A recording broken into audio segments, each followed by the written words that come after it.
Stories of the Buddha's Former Births. Book 13 Terasanipita. 474. Amba Jataka. Young student when, etc. This story the master told while dwelling in Javana about Devduta. Devduta repudiated his teacher, saying, I will be Buddha myself, and Gautama the ascetic is no teacher or monitor of mine. So, aroused from his mystic meditation, he made a breach in the order. Then step by step he proceeded to Savatthi, and outside Javana the earth yawned, and he went down into the hell of Ichi. Then they were all talking of it in the hall of truth. Brother, Devduta deserted his teacher, and came to dire destruction, being born to another life in the deep hell of Ichi. The master, entering, asked what they spoke of, and they told him. Said he, not now only, but in former days as now, Devduta deserted his teacher, and came to dire destruction. So saying, he told a story of the past. Once upon a time, when Brahmadatta was king of Benares, his chaplain's family was destroyed by malarial fever. One son only broke through the wall and escaped. He came to Takkasila, and under a world-renowned teacher learnt all the arts and accomplishments. Then he bade his teacher farewell and departed with the intent to travel in different regions. And on his travels he arrived at a frontier village. Near to this was a great village of low-caste Kandalas. Then the Bodhisattva abode in this village, a learned sage. A charm he knew which could make fruit to be gathered out of due season.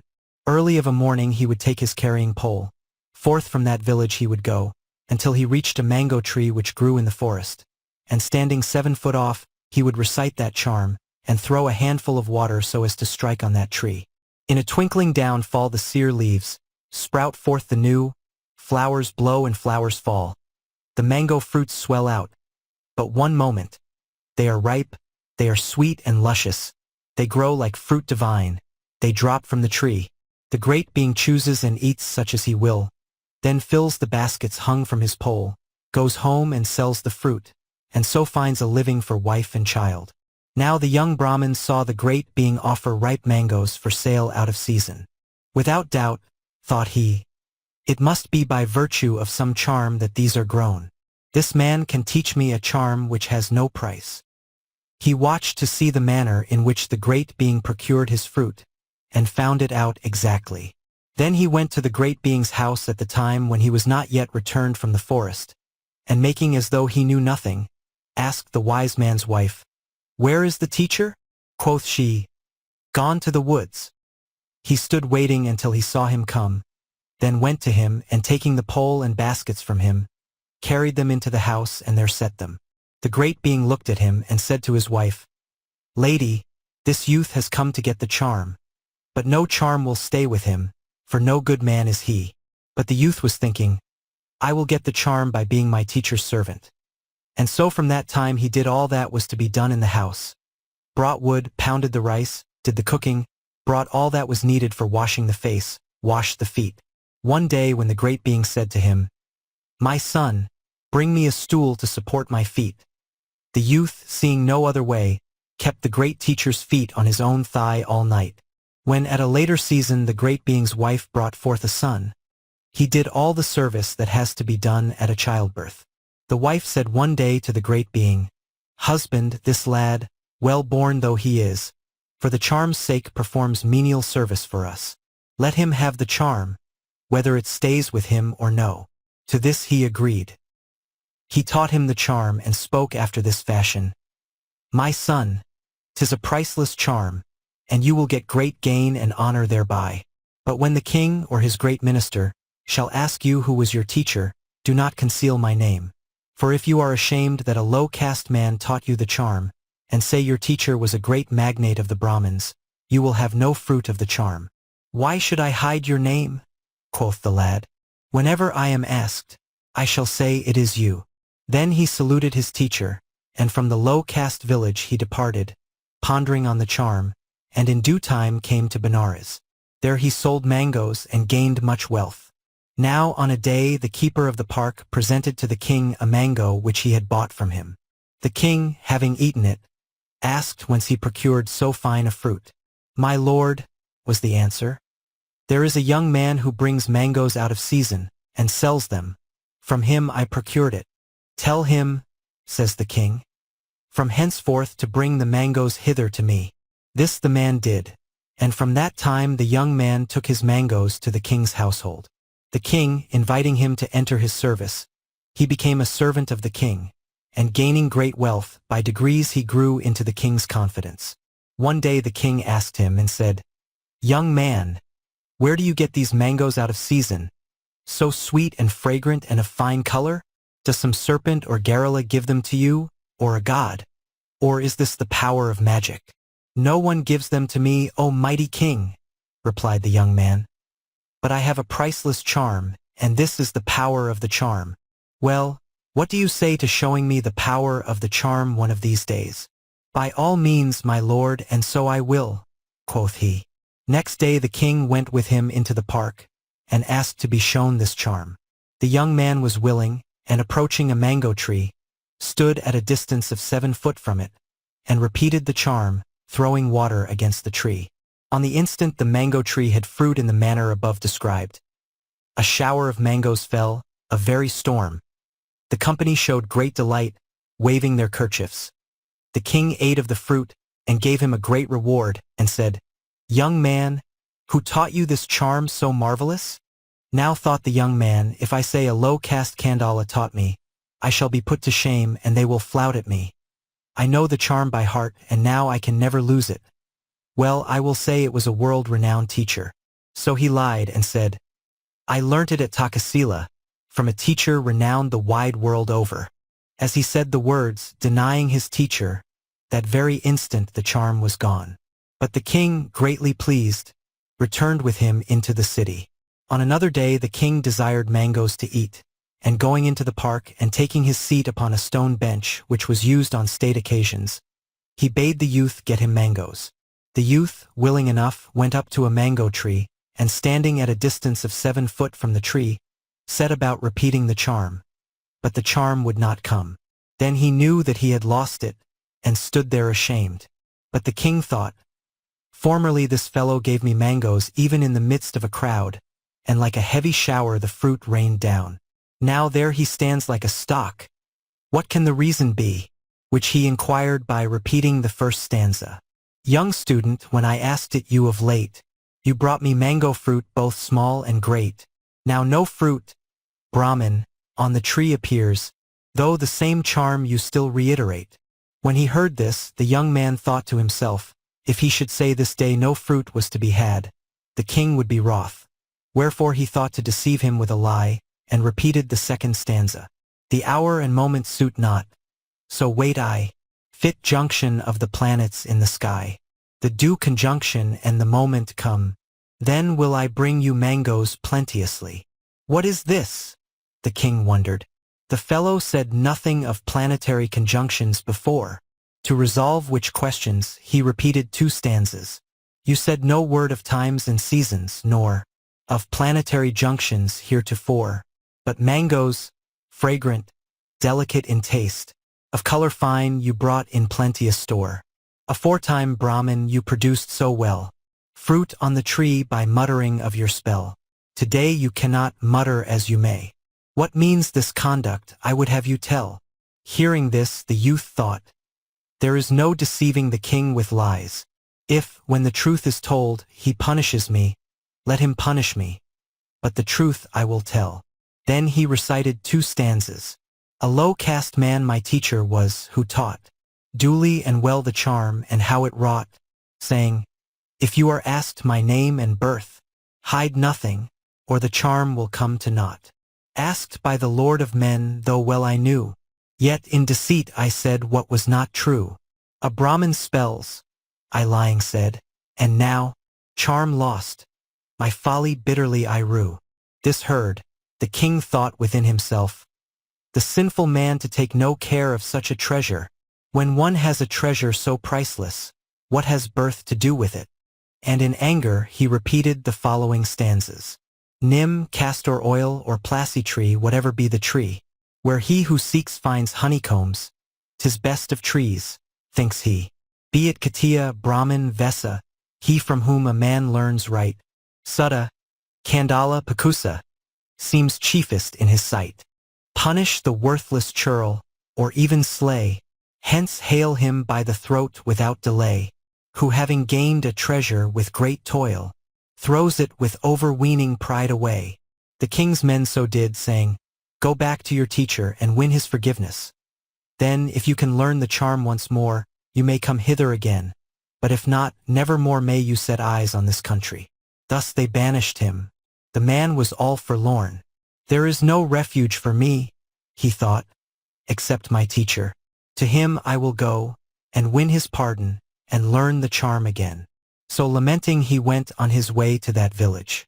The great being perceived him coming, and pointed him out to his wife, saying, See, lady, there comes that scoundrel again, with his charm lost and gone. The man approached the great being, and greeted him and sat on one side. Why are you here? Asked the other. Oh, my teacher, the man said. I uttered a lie, and denied my teacher, and I am utterly ruined and undone. Then he recited his transgression in a stanza, asking again for the charms. Oft he who thinks the level ground is lying at his foot, falls in a pool, pit, precipice, trips on a rotten root. Another treads what seems a cord, a jet black snake to find. Another steps into the fire because his eyes are blind. So I have sinned and lost my spell. But you, O teacher wise, forgive, and let me once again find favor in your eyes. Then his teacher replied, What say you, my son? Give but a sign to the blind, he goes me clear of pools and what not. But I told it to you once, and what do you want here now? Then he repeated the following stanzas.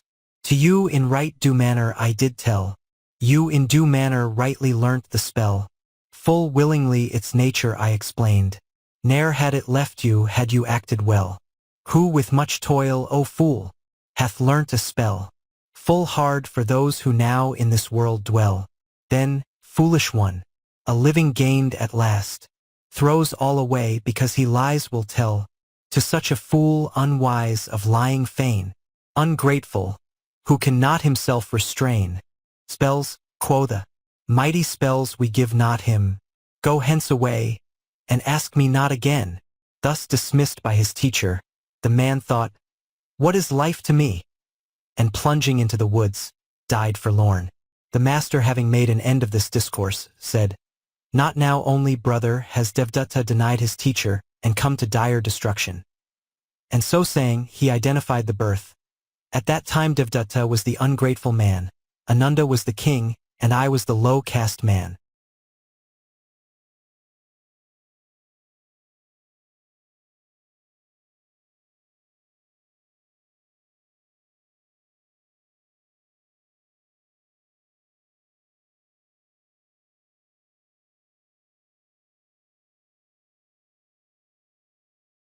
Stories of the Buddha's Former Births.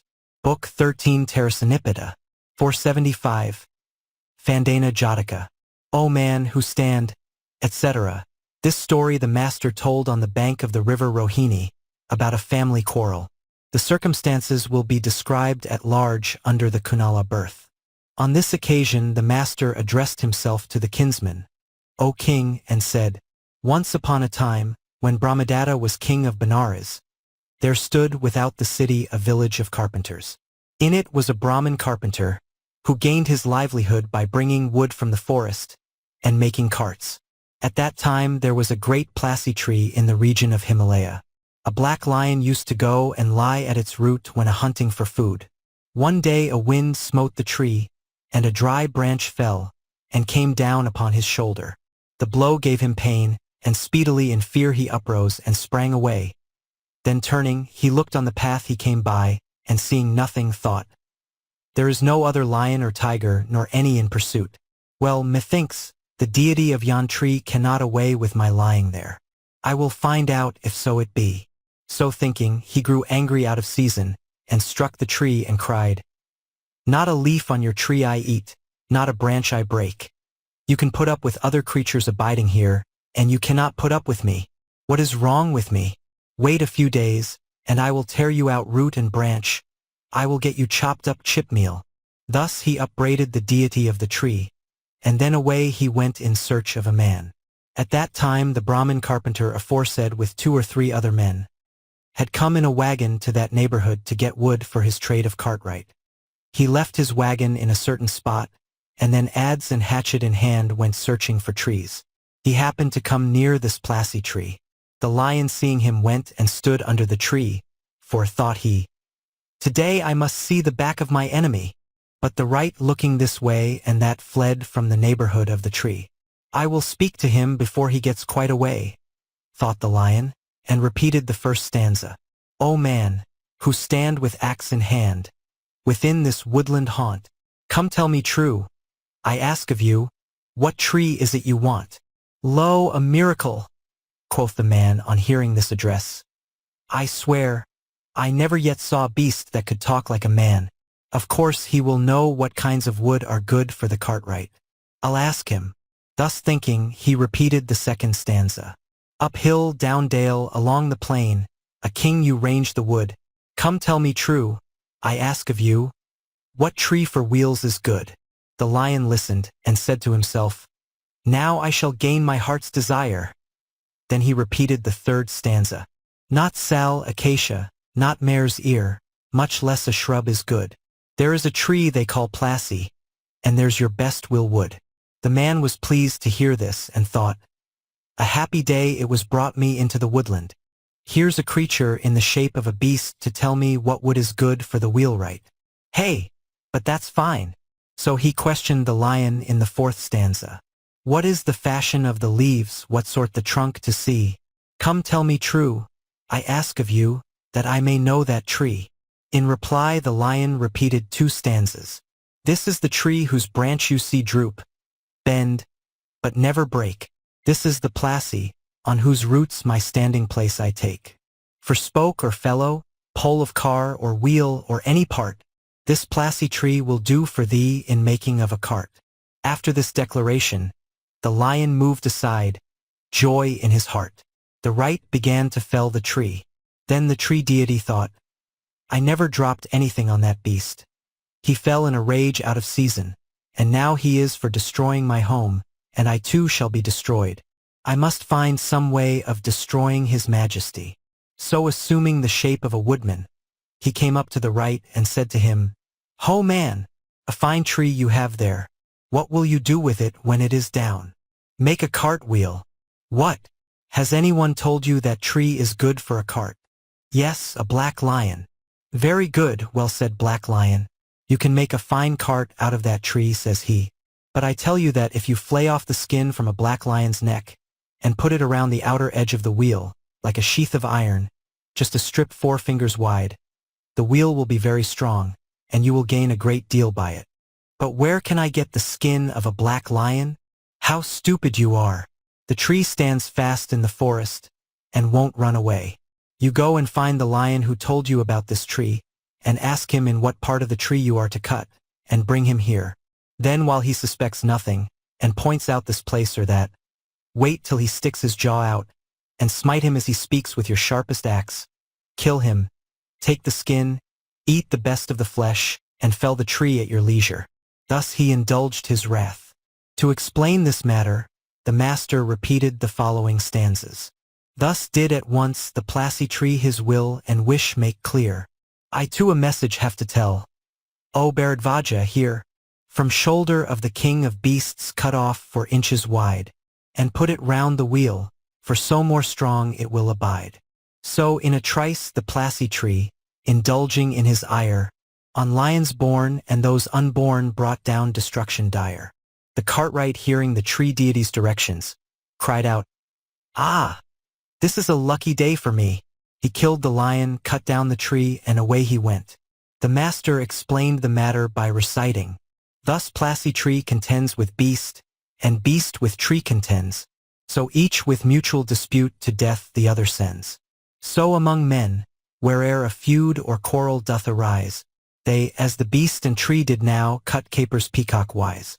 This tell I you, that well is you what time ye are at one. Be of one mind, and quarrel not, as beast and tree have done. Learn peace with all men. This the wise all praise, and who is fain of peace and righteousness, he sure will final peace attain. When they heard the discourse of the king, they were reconciled. The master, having brought this discourse to an end, identified the birth. At that time, I was the deity who lived in that wood, and saw the whole business.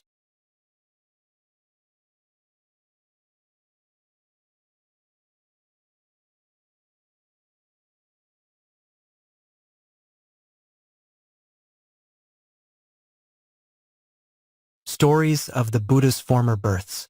Book 13 Tarasanipada. 476. Javana Hamsa Jataka.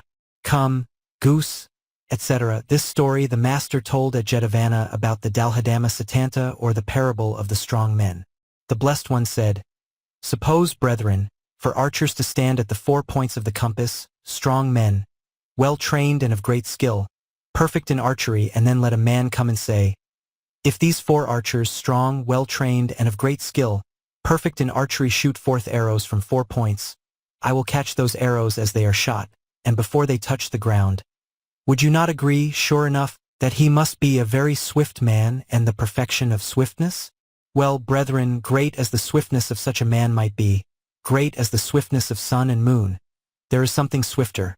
Great, I say, brethren, as the swiftness of such a man might be, great as the swiftness of the sun and moon, and though the gods outfly sun or moon in swiftness, there is something swifter than the gods. Great, brethren, as the swiftness of that man, and so forth, yet more swiftly than the gods can go, the elements which make up life do decay. Therefore, brethren, this ye must learn, to be careful. Verily I say unto you, this ye must learn. 2 days after this teaching, they were talking about it in the Hall of Truth. Brethren, the master in his own peculiar province as Buddha, illustrating the nature of what makes up life, showed it to be transient and weak, and smote with extreme terror brethren and unconverted alike. Oh, the might of a Buddha! The master entering asked what they talked of. They told him, and he said, It is no marvel, brethren, if I in my omniscience alarm the brethren by my teaching, and show how transient are life's elements. Even I, when without natural cause I was conceived by a goose, showed forth the transient nature of the elements of life, and by my teaching alarmed the whole court of a king, together with the king of Benares himself. So saying, he told a story of the past. Once upon a time, when Brahmadatta was king in Benares, the great being was born as a swift goose, which lived in Mount Siddhakuta in a flock of 90,000 other such geese. One day, having along with his flock eaten the wild rice that grew in a certain pool in the plains of India, he flew through the air, and it was as though a golden mat were spread from end to end of the city of Benares, and he flew slowly as in sport to Siddhakuta. Now the king of Benares saw him, and said to his courtiers, Yon bird must be a king as I am. He took a fancy to the bird, and taking with him garlands, perfumes, and unguents, went looking for the great being, and with him he caused to go all manner of music. When the great being saw him doing honor in this way, he asked the other geese, When a king would do such honor to me, what does he want? He wants to make friends with you, my lord. Well, let me be friends with the king, quoth he, and he made friends with the king and then returned. One day after this, when the king was in his park and went to Lake Anotada, the bird flew to the king, having water on one wing and powder of sandalwood on the other. With the water he sprinkled the king and cast the powder upon him. Then while the company looked on, away he flew with his flock to Siddhakuta. From that time the king used to long for the great being. He would linger, watching the way by which he came and thinking, Today my comrade will come. Now the 2 youngest geese belonging to the flock of the great being made up their minds to fly a race with the sun. So they asked leave of the great being to try a race with the sun. My lads, quoth he, the sun's speed is swift, and you will never be able to race with him. You will perish in the course, so do not go. A second time they asked, and a third time, but the Bodhisattva withstood them up to the 3rd time of asking. But they stood to it, not knowing their own strength, and were resolved without telling the king to fly with the sun. So before sunrise they had taken their places on the peak of the Mount Ugandhara. The great being missed them, and asked whither they had gone. When he heard what had happened, he thought, They will never be able to fly with the sun, but will perish in the course. I will save their lives. So he too went to the peak of Ugandhara, and sat beside them. When the sun's round showed over the horizon, the young geese rose, and darted forward along with the sun. The great being flew forward with them. The youngest flew on into the forenoon, then grew faint. In the joints of his wings he felt as if a fire had been kindled. Then he made a signal to the great being. "Brother, I can't do it." "Fear not," said the great being. "I will save you." And taking him on his outspread wings, he soothed him and conveyed him to Mount Siddhakutta and placed him in the midst of the geese. Then he flew off and catching up the sun, went on side by side with the other. Until near midday the other flew with the sun. And then he grew faint and felt as though a fire had been kindled in the joints of his wings. Making a sign to the great being, he cried, "Brother, I cannot do it." Him too the great being comforted in the same way, and taking him on his outspread wings, bore him to Siddhakutta. At that moment the sun was plumb overhead. The great being thought, "Today I will test the sun's strength." And darting back with one swoop, he perched on Ugandhara. Then rising with one swoop he overtook the sun, and flying now in front, now behind, thought to himself, "For me to fly with the sun is profitless, born of mere folly. What is he to me? Away I will to Benares, and there tell my comrade the king a message of righteousness and truth." Then turning, ere yet the sun had moved from the middle of the sky, he traversed the whole world from end to end. Then slackening speed, traversed from end to end the whole of India, and came at last to Benares. The whole city, 12 leagues in compass, was as it were under the bird's shadow. There was not a crack or crevice. Then as by degrees the speed slackened, holes and crevices appeared in the sky. The great being went slower, and came down from the air, and alighted in front of a window. "My comrade is come!" cried the king in great joy, and getting a golden seat for the bird to perch on, said, "Come in, friend, and sit here," and recited the first stanza, "Come, noble goose, come sit you here. Dear is your sight to me. Now you are master of the place. Choose anything you see." The great being perched on the golden seat. The king anointed him under the wings with unguents 100 times refined, nay, 1,000 times, gave him sweet rice and sugared water in a golden dish, and talked with him in a voice of honey. "Good friend, you have come alone. Whence come you now?" The bird told him the whole matter at large. Then the king said to him, "Friend, show me to your swiftness against the sun." "O mighty king, that swiftness cannot be shown." "Then show me something like it." "Very good, O king, I will show you something like it. Summon your archers who can shoot swift as lightning." The king sent for them. The great being chose 4 of these, and with them went down from the palace into the courtyard. There he caused to be set up in the ground a stone column, and about his own neck a bell to be bound. He then perched on the top of the stone pillar, and placing the 4 archers looking away from the pillar towards the 4 points, said, "O king, let these 4 men shoot 4 arrows at the same moment in 4 different directions, and I will catch these arrows before they touch the ground, and lay them at the men's feet. You will know when I am gone for the arrows by the tinkling of this bell, but I shall not be seen." Then all at one moment the men shot the 4 arrows. He caught them and laid them at the men's feet, and was seen to be sitting upon the pillar. "Did you see my speed, O king?" he asked. Then went on, "That speed, O great king, is not my swiftest nor my middle speed. 'Tis my slowest of the slow, and this will show you how swift I am." Then the king asked him, "Well, friend, is there any speed swifter than yours?" "There is, my friend. Swifter than my swiftest 100-fold, 1,000-fold, nay 100,000-fold, is the decay of the elements of life in living beings. So they crumble away, so they are destroyed." Thus he made clear how the world of form crumbles away, being destroyed moment by moment. The king, hearing this, was in fear of death, could not keep his senses, but fell in a faint. The multitude were in despair. They sprinkled the king's face with water, and brought him round. Then the great being said to him, "O great king, fear not, but remember death.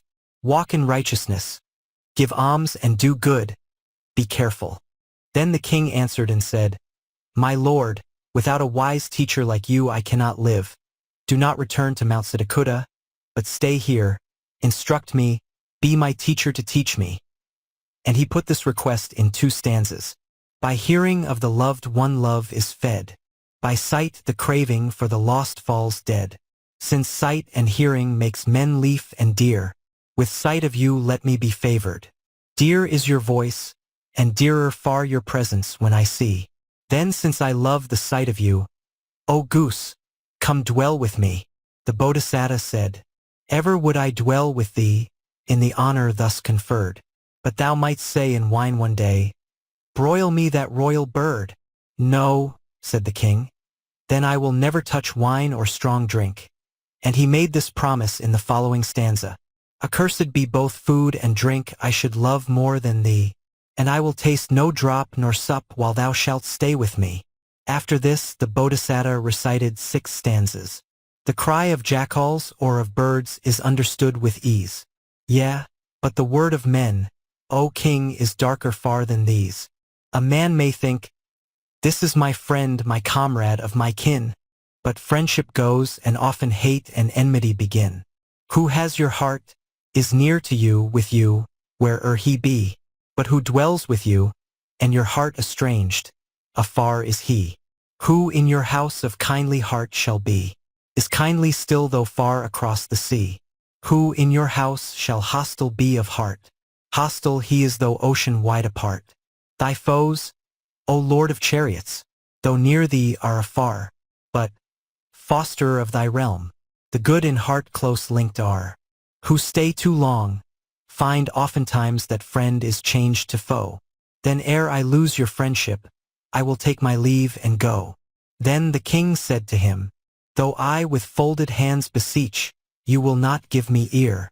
You spare no word for us, to whom your service would be dear. I crave one favor. Come again and pay a visit here. Then the Bodhisattva said, if nothing comes to snap our life, O king, if you and I still live, O foster of thy folk, perhaps I'll hither fly, and we may see each other yet, as days and nights go by. With this address to the king, the great being departed to Siddhakuta. When the master had ended this discourse, he said, thus, brethren, long ago, even when I was born as one of the animals, I showed the frailty of all life's elements, and declared the truth. So saying, he identified the birth. At that time Ananda was the king, Moggallana was the youngest bird, Sariputta was the second. The Buddha's followers were all geese of the flock, and I myself was the swift goose.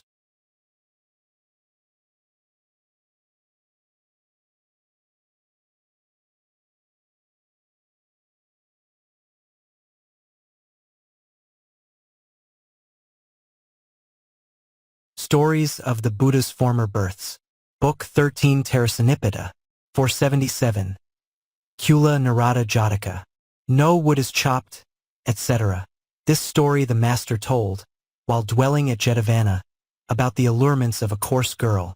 There was then, we learn, a girl of about 16, daughter of a citizen of Savatthi, such as might bring good luck to a man, yet no man chose her. So her mother thought to herself, this my daughter is of full age, yet no one chooses her. I will use her as a bait for a fish, and make one of those Sakya ascetics come back to the world, and live upon him. At the time there was a young man of good birth living in Savatthi, who had given his heart to religion and joined the brotherhood. But from the time when he had received full orders he had lost all desire for learning, and lived devoted to the adornment of his person. The lay sister used to prepare in her house rice gruel, and other food hard or soft, and standing at the door, as the brethren walked along the streets, looked out for someone who could be tempted by the craving for delicacies. Streaming by went a crowd of men who kept the Tipitaka, Abhidhamma, and Vinaya. But among them she saw none ready to rise to her bait. Among the figures with bowl and robe, preachers of the truth with honey-sweet voice, moving like fleecy scud before the wind, she saw not one. But at last she perceived a man approaching, the outer corners of his eyes anointed, hair hanging down, wearing an under robe of fine cloth, and an outer robe shaken and cleansed, bearing a bowl colored like some precious gem, and a sunshade after his own heart, a man who let his senses have their own way, his body much bronzed. Here is a man I can catch, thought she, and greeting him, she took his bowl and invited him into the house. She found him a seat and provided rice gruel and all the rest. Then after the meal, begged him to make that house his resort in future. So he used to visit the house after that, and in course of time became intimate. One day the lay sister said in his hearing, "In this household we are happy enough, only I have no son or son-in-law capable of keeping it up." The man heard it, and wondering what reason she could have for so saying, in a little while was as it were pierced to the heart. She said to her daughter, "Tempt this man, and get him into your power." So the girl after that time decked herself and adorned herself, and tempted him with all women's tricks and wiles. You must understand that a coarse girl does not mean one whose body is fat, but be she fat or be she thin, by power of the 5 sensual passions she is called coarse.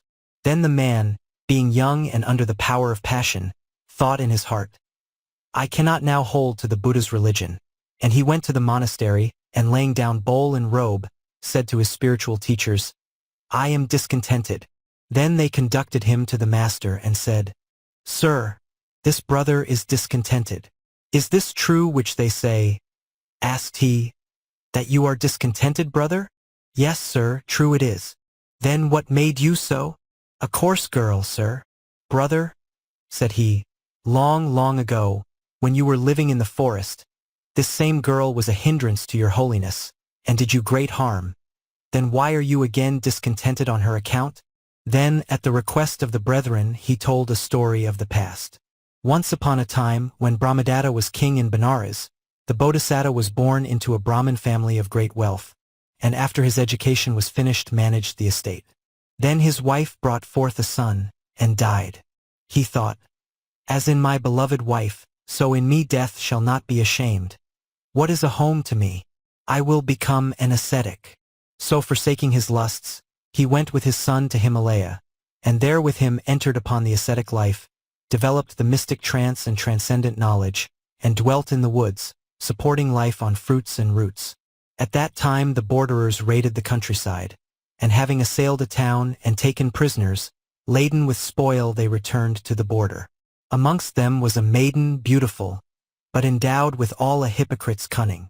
This girl thought to herself, "These men, when they have carried us off home, will use us as slaves.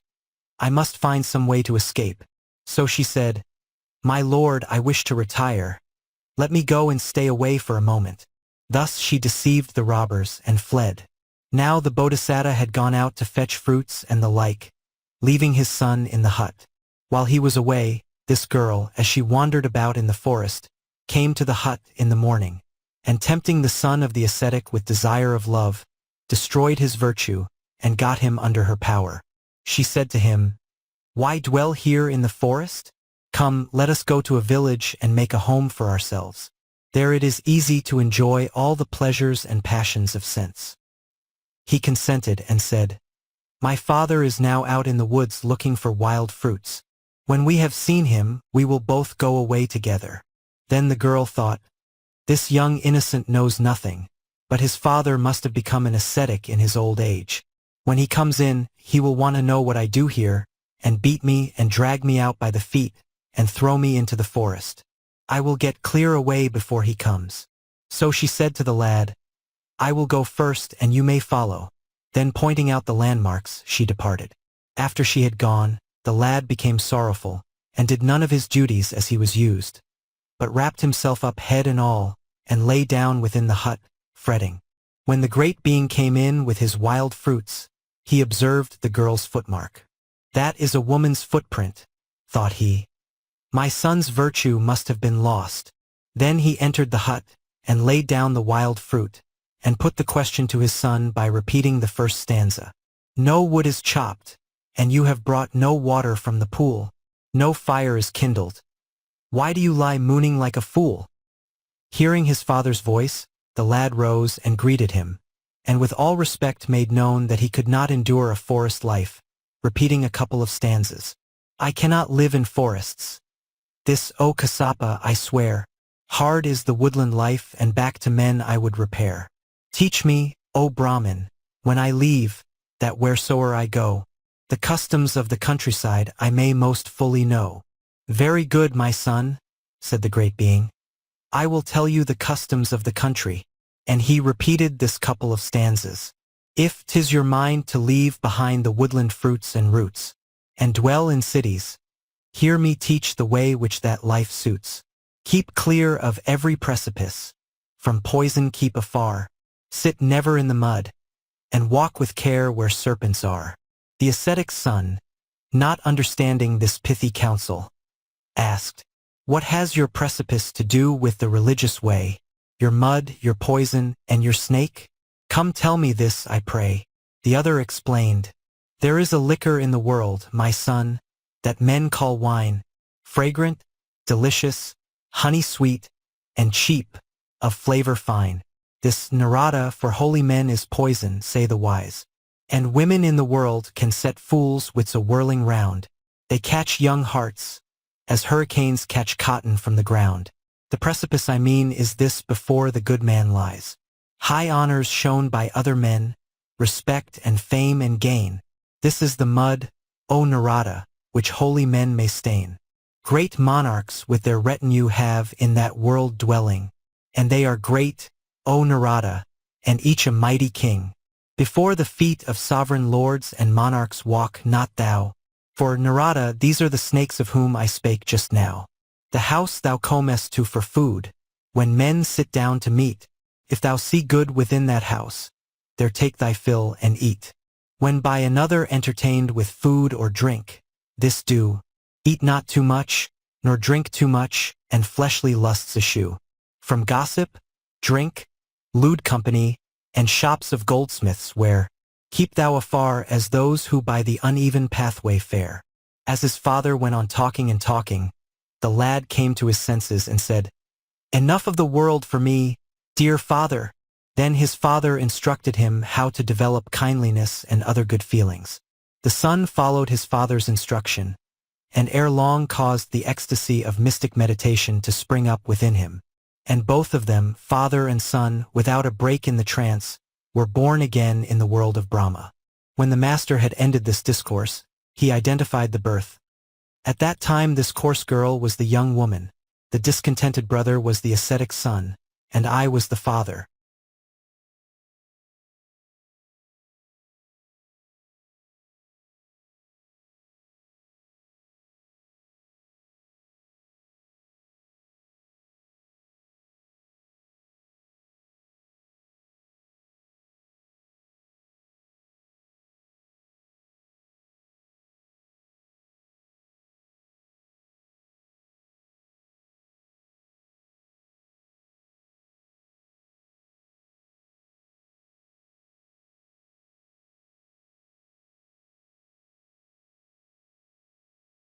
Stories of the Buddha's Former Births. Book 13 Tarasanippita. 478. Duta Jataka. O plunged in thought, etc. This story the master told while dwelling at Javana, about praise of his own wisdom. In the hall of truth they were gossiping. See, brothers, the disable's skill in resource. He showed that young gentleman Nanda the host of nymphs and gave him sainthood. He gave a cloth to his little foot page, and bestowed sainthood on him along with the 4 branches of mystic science. To the blacksmith he showed a lotus, and gave him sainthood. With what diverse expedients he instructs living beings. The master entering asked what they sat talking of. They told him. Said he, it is not the first time that the Tathagata has been skilled in resource, and clever to know what will have the desired effect. Clever he was before. So saying, he told a story of the past. Once upon a time, when Brahmadatta was king of Benares, the country was without gold. For the king oppressed the country and so got treasure. At that time the Bodhisattva was born in a Brahmin family of a certain village in Kasi. When he came of age, he went to Takasila, saying, I will get money to pay my teacher afterwards, by soliciting alms honorably. He acquired learning, and when his education was done, he said, I will use all diligence, my teacher, to bring you the money due for your teaching. Then taking leave of him, he departed, and traversing the land sought alms. When he had honorably and fairly got a few ounces of gold, he set out to hand them over to his teacher, and on the way went aboard a boat in order to cross the Ganges. As the boat swayed to and fro on the water, the gold fell in. Then he thought, this is a country hard to get gold in. If I go seeking again for money to pay my teacher withal, there will be long delay. What if I sit fasting on the bank of the Ganges? The king will by and by come to learn of my sitting here, and he will send some of his courtiers, but I will have nothing to say to them. Then the king himself will come, and by that means I shall get my teacher's fee from him. So he wrapped about him his upper robe, and putting outside the sacrificial thread, sat on the bank of the Ganges, like a statue of gold upon the silver sand. The passing crowds, seeing him sit there and take no food, asked him why he sat. But he had never a word for one of them. Next day the villagers of the suburb got wind of his sitting there, and they too came and asked, but he told them no more. The villagers, seeing his exhausted condition, went away lamenting. On the third day came people from the city, on the fourth came the city grandees, on the fifth those about the king, on the sixth day the king sent his ministers. But to none of them would the man speak. On the seventh day the king in alarm came to the man, and asked an explanation, reciting the first stanza. O plunged in thought on Ganges' bank, why spoke you not again? In answer to my messages? Will you conceal your pain? When this he heard, the great being replied, O great king, the sorrow must be told to him that is able to take it away, and to no other. And he repeated 7 stanzas. O fostering lord of Kasi land, if sorrow be your lot, tell not that sorrow to a soul if he can help it not.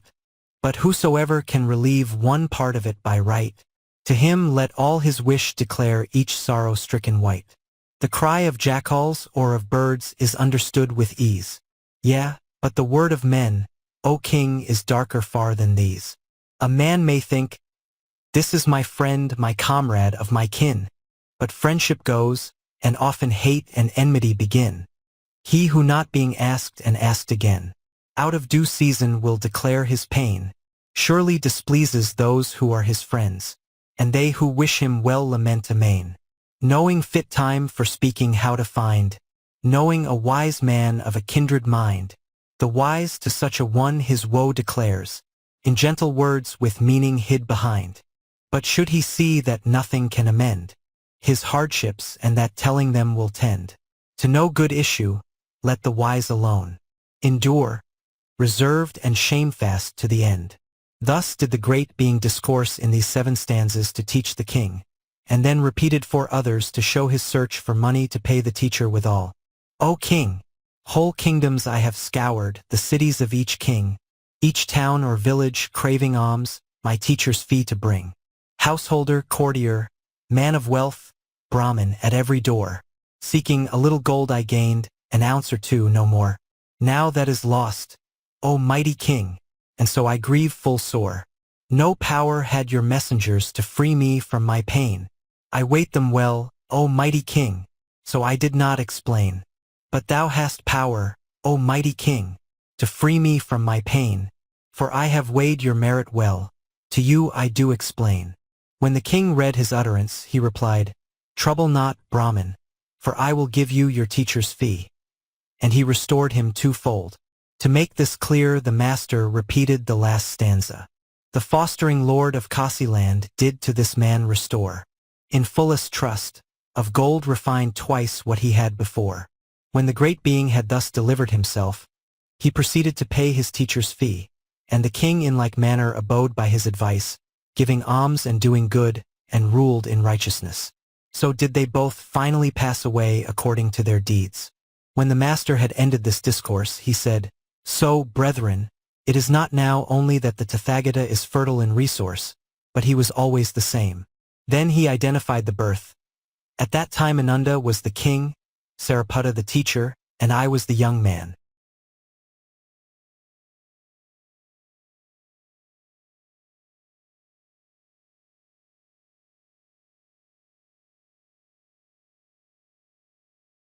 Stories of the Buddha's Former Births. Book 13 Tarasanipita. 479. Kalinga Bodhi Jataka. King Kalinga, etc. This story the master told while dwelling at Javana about worship of the Bo tree performed by Elder Ananda. When the Tathagata had set forth on pilgrimage, for the purpose of gathering in those who were ripe for conversion, the citizens of Savatthi proceeded to Jetavana, their hands full of garlands and fragrant wreaths, and finding no other place to show their reverence, laid them by the gateway of the perfumed chamber and went off. This caused great rejoicings. But Anathapindika got to hear of it, and on the return of the Tathagata visited Elder Ananda and said to him, "This monastery, sir, is left unprovided while the Tathagata goes on pilgrimage, and there is no place for the people to do reverence by offering fragrant wreaths and garlands. Will you be so kind, sir, as to tell the Tathagata of this matter, and learn from him whether or no it is possible to find a place for this purpose?" The other, nothing loath, did so, asking, "How many shrines are there?" "3, Ananda." "Which are they?" "Shrines for a relic of the body, a relic of use or wear, a relic of memorial." "Can a shrine be made, sir, during your life?" "No, Ananda, not a body shrine. That kind is made when a Buddha enters nirvana. A shrine of memorial is improper because the connection depends on the imagination only. But the great bo tree used by the Buddhas is fit for a shrine, be they alive or be they dead. Sir, while you are away on pilgrimage, the great monastery of Javana is unprotected, and the people have no place where they can show their reverence. Shall I plant a seed of the great bo tree before the gateway of Javana?" "By all means so do, Ananda, and that shall be as it were an abiding place for me." The elder told this to Anathapindika and Visakha and the king. Then at the gateway of Javana he cleared out a pit for the bow to stand in, and said to the chief elder Moggallana, "I want to plant a bo tree in front of Javana. Will you get me a fruit of the great bo tree?" The elder, well willing, passed through the air to the platform under the bo tree.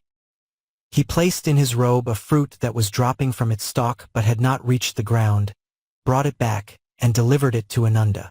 The elder informed the king of Kosala that he was to plant the bo tree that day. So in the evening time came the king with a great concourse, bringing all things necessary. Then came also Anathapindika and Visakha and a crowd of the faithful besides. In the place where the bo tree was to be planted the elder had placed a golden jar, and in the bottom of it was a hole. All was filled with earth moistened with fragrant water. He said, "O king, plant this seed of the bo tree," giving it to the king. But the king, thinking that his kingdom was not to be in his hands forever, and that Anathapindika ought to plant it, passed the seed to Anathapindika, the great merchant. Then Anathapindika stirred up the fragrant soil and dropped it in. The instant it dropped from his hand, before the very eyes of all, up sprang as broad as a plough-head a bow sapling 50 cubits tall. On the 4 sides and upwards shot forth 5 great branches of 50 cubits in length, like the trunk. So stood the tree, a very lord of the forest already. A mighty miracle! The king poured round the tree jars of gold and of silver, in number 800, filled with scented water, beauteous with a great quantity of blue water lilies. And caused to be set there a long line of vessels all full, and a seat he had made of the 7 precious things. Golden dust he had sprinkled about it. A wall was built round the precincts. He erected a gate chamber of the 7 precious things. Great was the honor paid to it. The elder, approaching the Tathagata, said to him, "Sir, for the people's good, accomplish under the bo tree which I have planted that height of attainment to which you attained under the great bo tree." "What is this you say, Ananda?" replied he. "There is no other place can support me, if I sit there and attain to that which I attained in the enclosure of the great bo tree." "Sir," said Ananda, "I pray you for the good of the people, to use this tree for the rapture of attainment, in so far as this spot of ground can support the weight." The master used it during one night for the rapture of attainment. The elder informed the king, and all the rest, and called it by the name of the Bo Festival.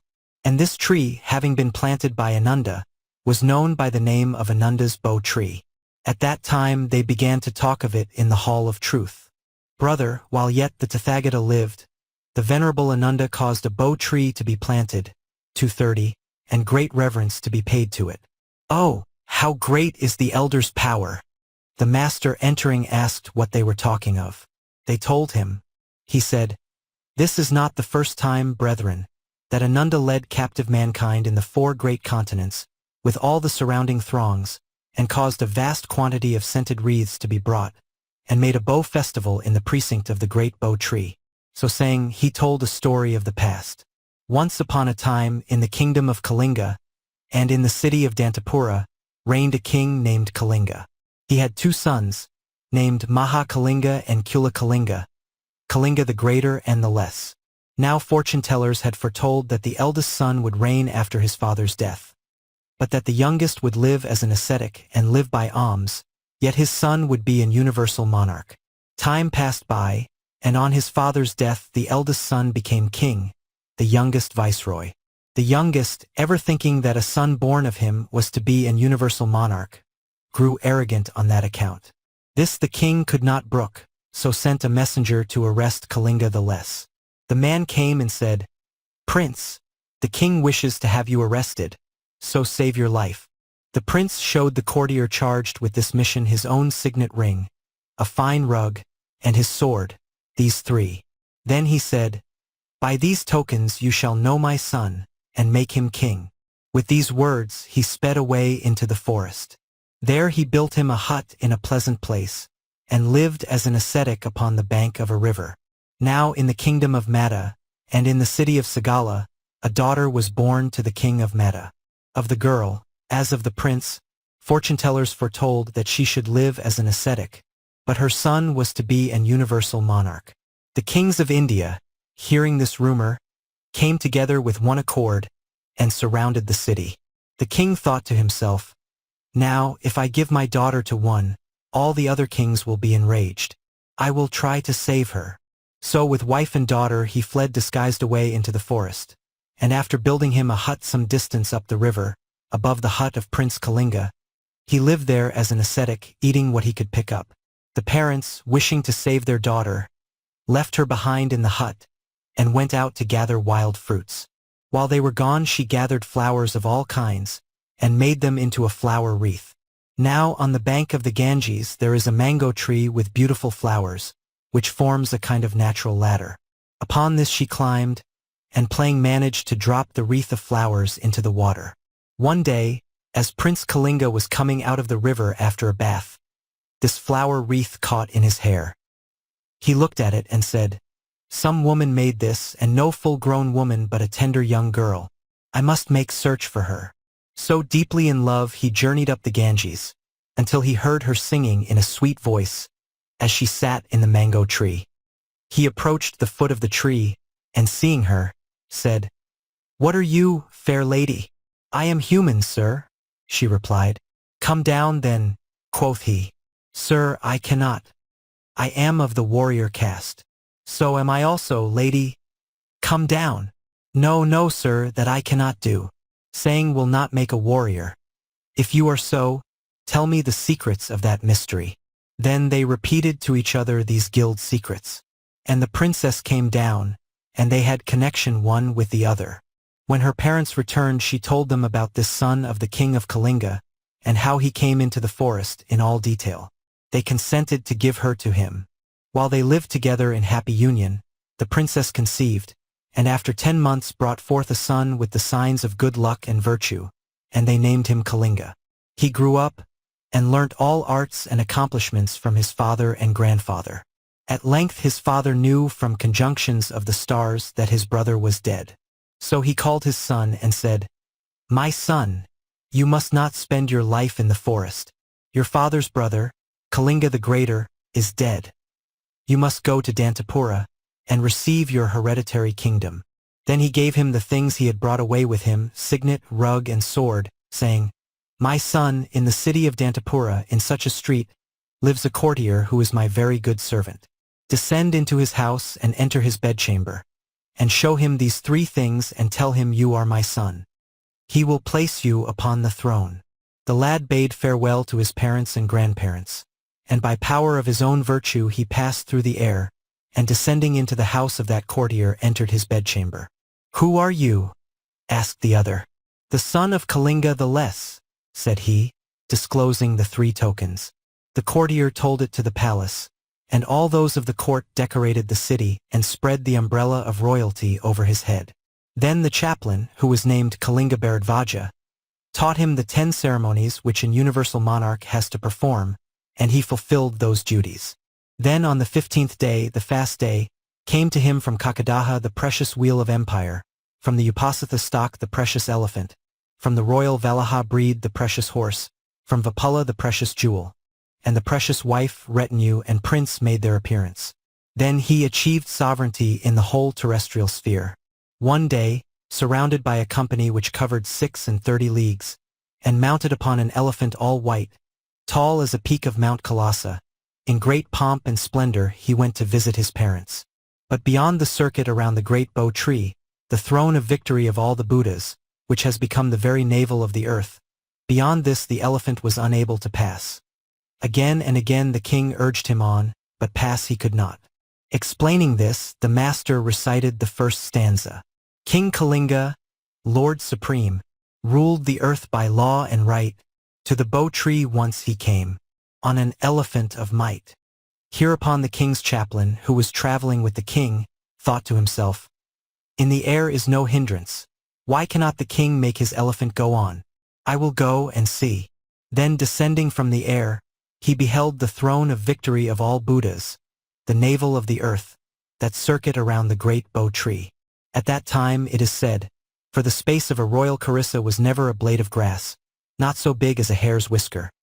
It seemed as it were a smooth spread sand bright like a silver plate, but on all sides were grass, creepers, mighty trees like the lords of the forest, as though standing in reverent wise all about with their faces turned towards the throne of the bow tree.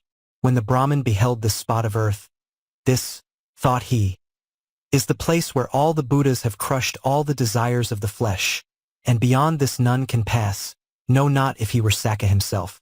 Then approaching the king, he told him the quality of the bow tree circuit, and bade him descend. By way of explaining this, the master recited these stanzas following.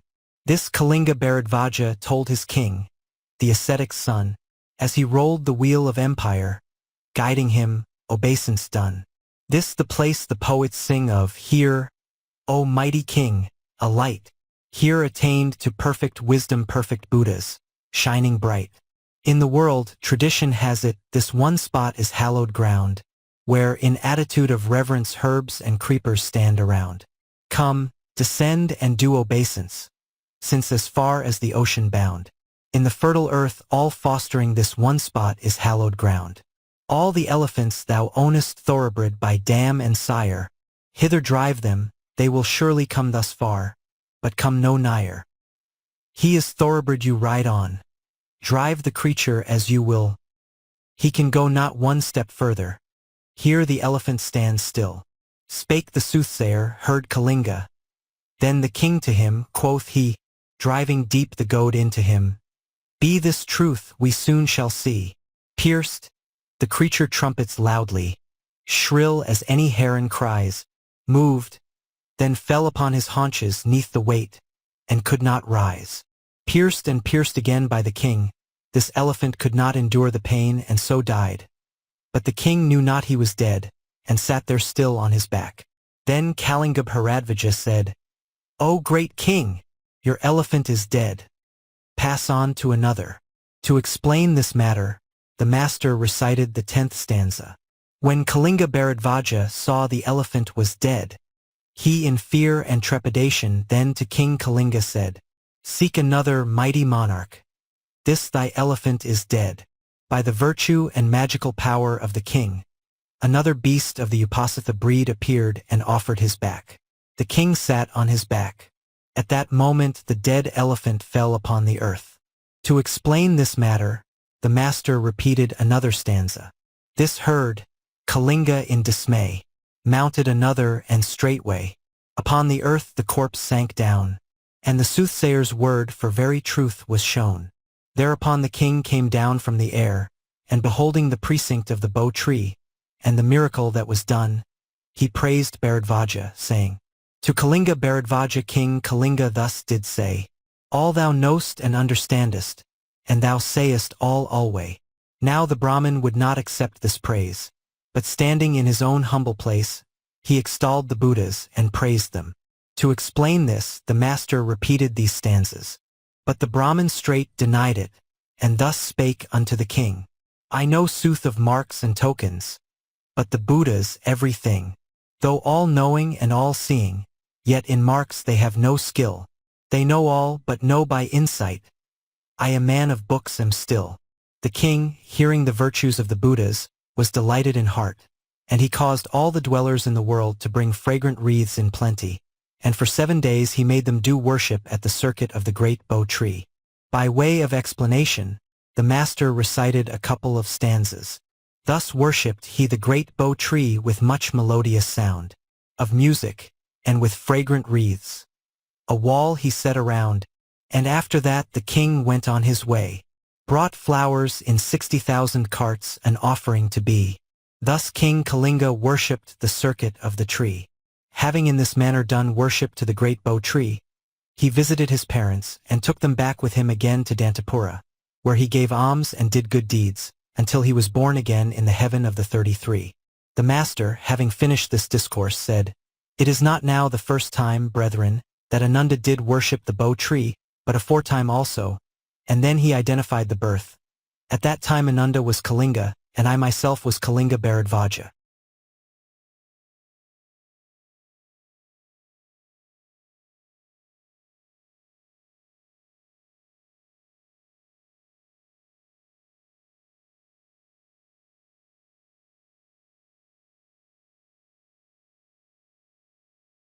Stories of the Buddha's Former Births. Book 13 Tarasanipita. For 80. Akitta Jataka. Saka, the Lord of Beings, etc.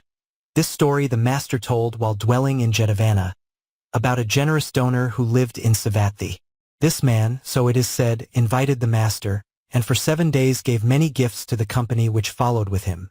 On the last day he presented the company of the saints with all things necessary for them. Then said the master, rendering thanks to him, "Lay brother, great is thy generosity. A thing most difficult thou hast done. This custom of giving is the custom of wise men of old. Gifts must be given, be ye in the world, be ye in retirement from the world. The wise men of old, even when they had left the world and dwelt in the woodland, when they had to eat but kara leaves sprinkled with water without salt or spice, yet gave to all beggars that passed by to serve their need, and themselves lived on their own joy and blessedness." The man answered, "Sir, this giving of all necessary things to the company is clear enough, but what you say is not clear. Will you not explain it to us?" Then the master at his request told a story of the past. Once upon a time, when Brahmadatta was king in Benares, the Bodhisattva was born in the family of a Brahmin magnate, whose fortune amounted to 80 crores. They named him Akitta. When the time came he was able to walk, a sister was born, and they gave her the name Yasavati. The great being proceeded at the age of 16 years to Benares, where he completed his education and then returned. After that his mother and father died. He had performed all that behoves for the spirits of the dead, and was inspecting his treasure. So and so ran the catalogue, laid up so much and died, such another so much. Hearing this he was disturbed in his mind and thought, "This treasure is here for all to see, but they that gathered it are no more seen. They have all gone and left the treasure behind them, but when I pass away I will take it with me." So sending for his sister, he said, "Take charge of this treasure." "What is your own intent?" she asked. He replied, "To become an ascetic." "Dear one," she answered, "I will not take on my head that which you have spewed out of your mouth. I will have none of it, but I also will become an ascetic." Then having asked leave of the king, he caused the drum to beat all about the city, and proclamation to be made, "O yes, let all those who wish for money repair to the wise man's house." For 7 days he distributed great store of alms, and yet the treasure did not come to an end. Then he thought to himself, "The elements of my being waste away, and what do I want with this treasure game? Let those who desire it take." Then he opened wide the doors of the house, saying, "'Tis a gift. Let the people take it." So leaving the house with all its gold and precious metal, with his kinsfolk weeping around, he and his sister departed. And the gate of Benares by which they went was called Akitta's Gate, and the landing stage by which they went down to the river, this also was called the Quay of Akitta.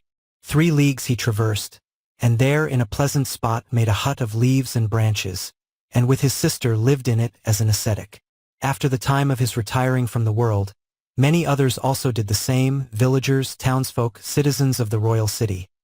Great was the company of them, great the gifts and the honor they received. It was like to the arising of a Buddha. Then the great being thought within himself, "Here is great honor and store of alms. Here is a great company, yet passing great, but I ought to dwell alone." So at a time when no man expected, without even warning his sister, alone he departed, and by came to the kingdom Damala, where dwelling in a park over against Phandana, he cultivated a mystic ecstasy and the supernatural faculties. There also he received much honor and great store of gifts. This liked him not, and he forsook it, and passing through the air descended at the Isle of Kara, which is over against the island of Naga. At that time Karadipa was named Ahidapa, the Isle of Snakes. There he built him an hermitage beside a great Kara tree, and dwelt in it. But that he dwelt there no man knew. Now his sister went searching for her brother, and in due course came to the kingdom of Damala, saw him not, yet dwelt in the very place where he dwelt, but could not induce the mystic ecstasy. The great being was so contented that he went no whither, but at the time of fruit fed upon the fruit of that tree, and at time of putting forth of leaves fed on its leaves sprinkled with water. By the fire of his virtue Sakka's marble throne became hot. "Who would bring me down from my place?" thought Sakka, and considering, he beheld the wise man. "Why is it," thought he, "yon ascetic guards his virtue? Is it that he aspires to Sakkahood, or for some other cause? I will test him. The man lives in misery, eats Kara leaves sprinkled with water. If he desires to become Sakka, he will give me his own sodden leaves. But if not, then he will not give them." Then, in the guise of a Brahmin, he went to the Bodhisattva. The Bodhisattva sat at the door of his leaf hut, having sodden the leaves and laid them down. "When they are cool," thought he, "I will eat them." At that moment Sakka stood before him, craving an alms. When the great being beheld him, he was glad at heart. "A blessing for me," he thought. "I see a beggar. This day I shall attain the desire of my heart, and I shall give an alms." When the food was ready, he took it in his bowl at once, and advancing towards Sakka, said to him, "This is my gift. Be it the means of my gaining omniscience." Then, without leaving any for himself, he laid the food in the other's bowl. The Brahmin took it, and moving a short way off disappeared. But the great being, having given his gift, cooked no more again, but sat still in joy and blessedness. Next day he cooked again, and sat as before at the entering in of the hut. Again Sakka came in the semblance of a Brahmin, and again the great being gave him the meal, and continued in joy and blessedness. On the third day again he gave as before, saying, "See what a blessing for me! A few Kara leaves have begotten great merit for me." Thus in heartfelt joy, weak as he was for want of food for 3 days, he came out of his hut at noontide and sat in the door, reflecting upon the gift which he had given. And Sakka thought, "This Brahmin fasting for 3 days, weak as he is, yet gives to me and takes joy in his giving. There is no other meaning in his thoughts. I do not understand what it is he desires and why he gives these gifts, so I must ask him and find out his meaning and learn the cause of his giving." Accordingly he waited till past midday, and in great glory and magnificence came to the great being blazing like the young sun, and standing before him, put to him the question, "Ho, ascetic, why do you practice the ascetic life in this forest, surrounded by the salt sea, with hot winds beating upon you?" To make clear this matter, the master repeated the first stanza.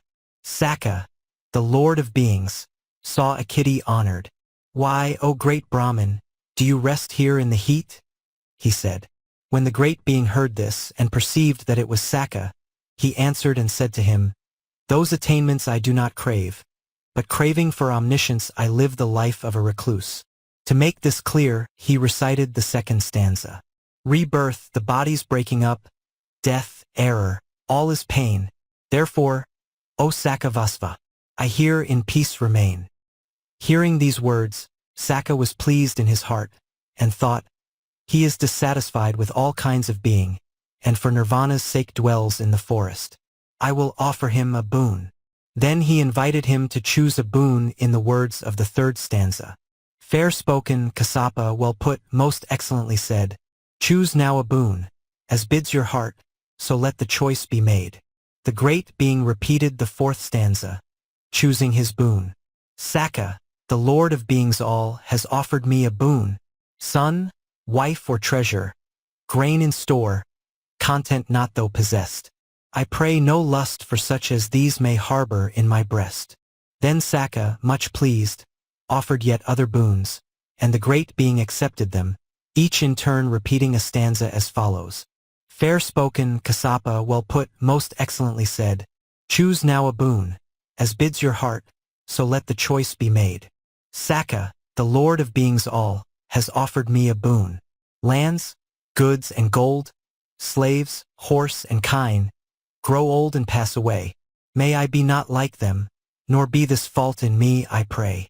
Fair spoken, etc. Saka, the Lord of all the world, has offered me a boon. May I not see or hear a fool, nor no such dwell with me, nor hold no converse with a fool, nor like his company. What has a fool e'er done to you, O Kassapa, declare? Come tell me why fool's company is more than you can bear. The fool does wickedly, binds loads on him that none should bear. Ill-doing is his good, and he is wroth when spoken fair, knows not right conduct. This is why I would have no fool there. Fair spoken, Kassapa, etc. Saka, the Lord of beings all, has offered me a boon. Be it mine the wise to see and hear, and may he dwell with me. May I hold converse with the wise, and love his company.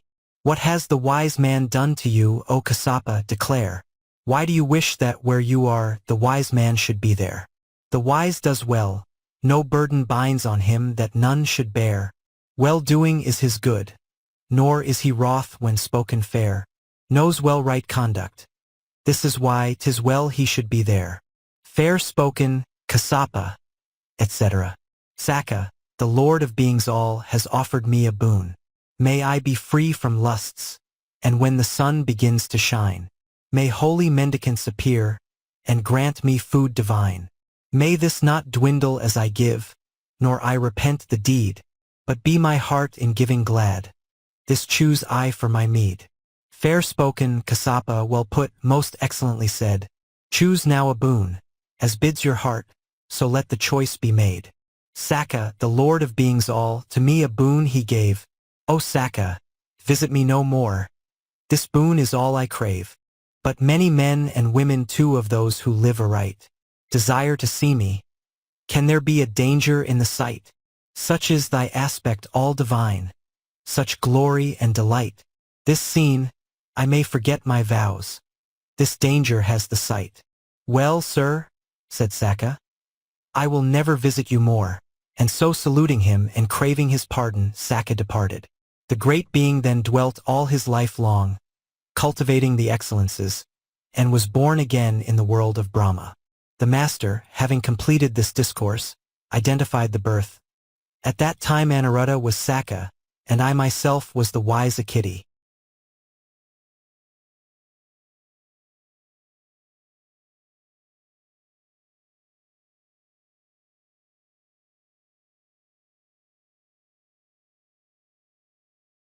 Stories of the Buddha's Former Births. Book 13 Tarasanippita. 481. Takkariya Jataka. I spoke, etc.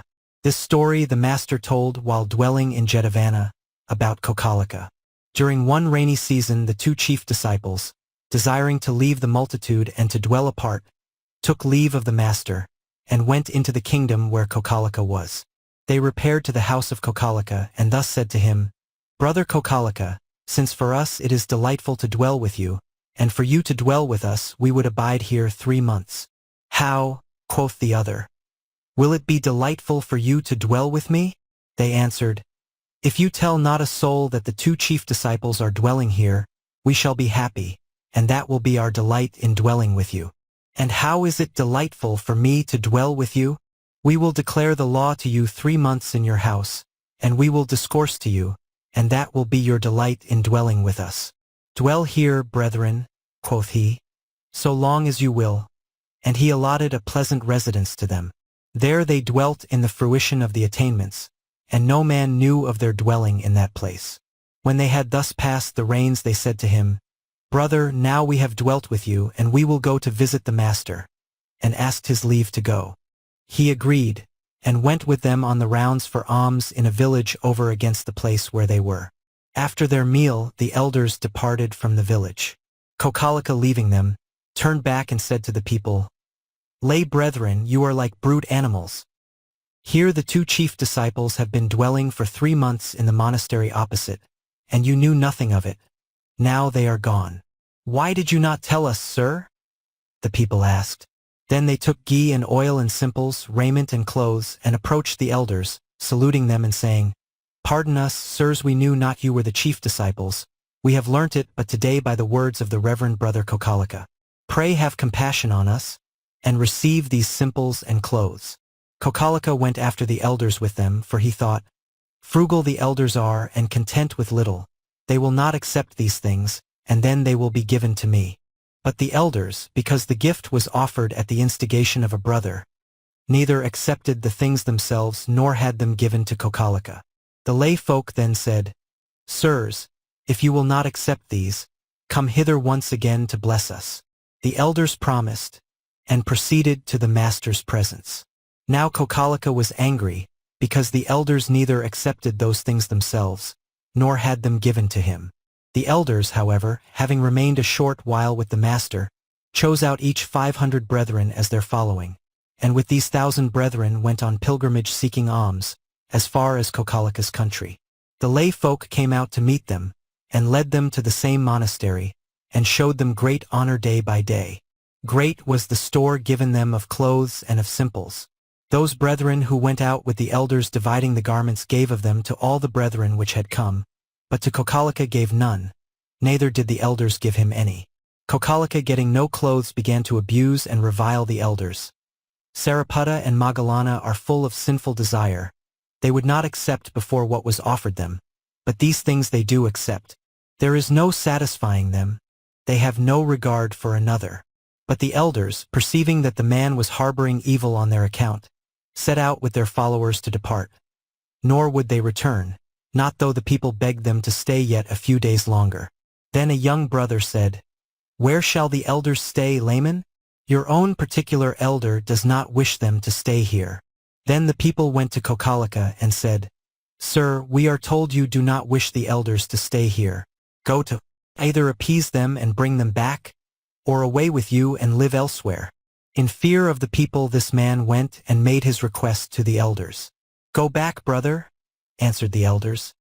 "We will not return." So he, being unable to prevail upon them, returned to the monastery.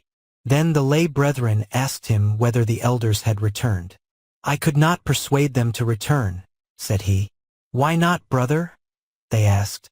And then they began to think it must be, no good brethren would dwell there because the man lived in sin. They must get rid of him. "Sir," they said, "do not stay here, we have nothing here for you." Thus dishonored by them, he took bowl and robe and went to Javana. After saluting the master, he said, "Sir, Sarabha and Moggallana are full of sinful desire. They are in the power of sinful desires." The master replied, "Say not so, Kokkalika. Let your heart, Kokkalika, be in charity with Sarabha and Moggallana. Learn that they are good brethren." Kokkalika said, "You believe in your two chief disciples, sir. I have seen it with my own eyes. They have sinful desires, they have secrets within them, they are wicked men." So he said thrice, though the master would have stayed him, then rose from his seat and departed. Even as he went on his way, there arose over all his body boils of the size of a mustard seed, grew and grew to the size of a ripe seed of the vilva tree, burst, ran blood all over him. Groaning, he fell by the gate of Javana, maddened with pain.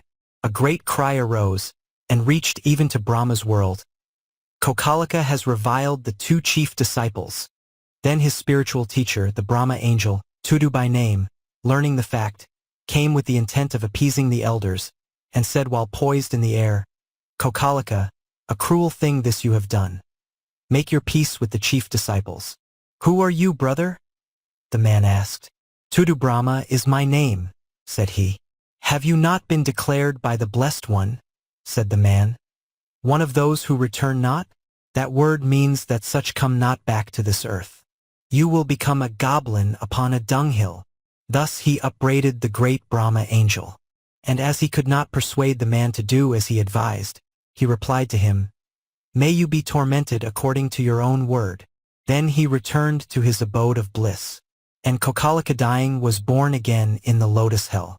That he had been born there the great and mighty Brahma Lord told to the Tathagata, and the Master told it to the brethren. In the hall of truth the brethren talked of the man's wickedness.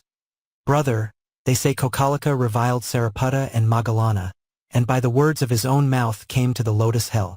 The Master came in, and said he, "What speak ye of, brethren, as ye sit here?" They told him. Then he said, "This is not the first time, brethren, that Kokalika was destroyed by his own word, and out of his own mouth was condemned to misery. It was the same before."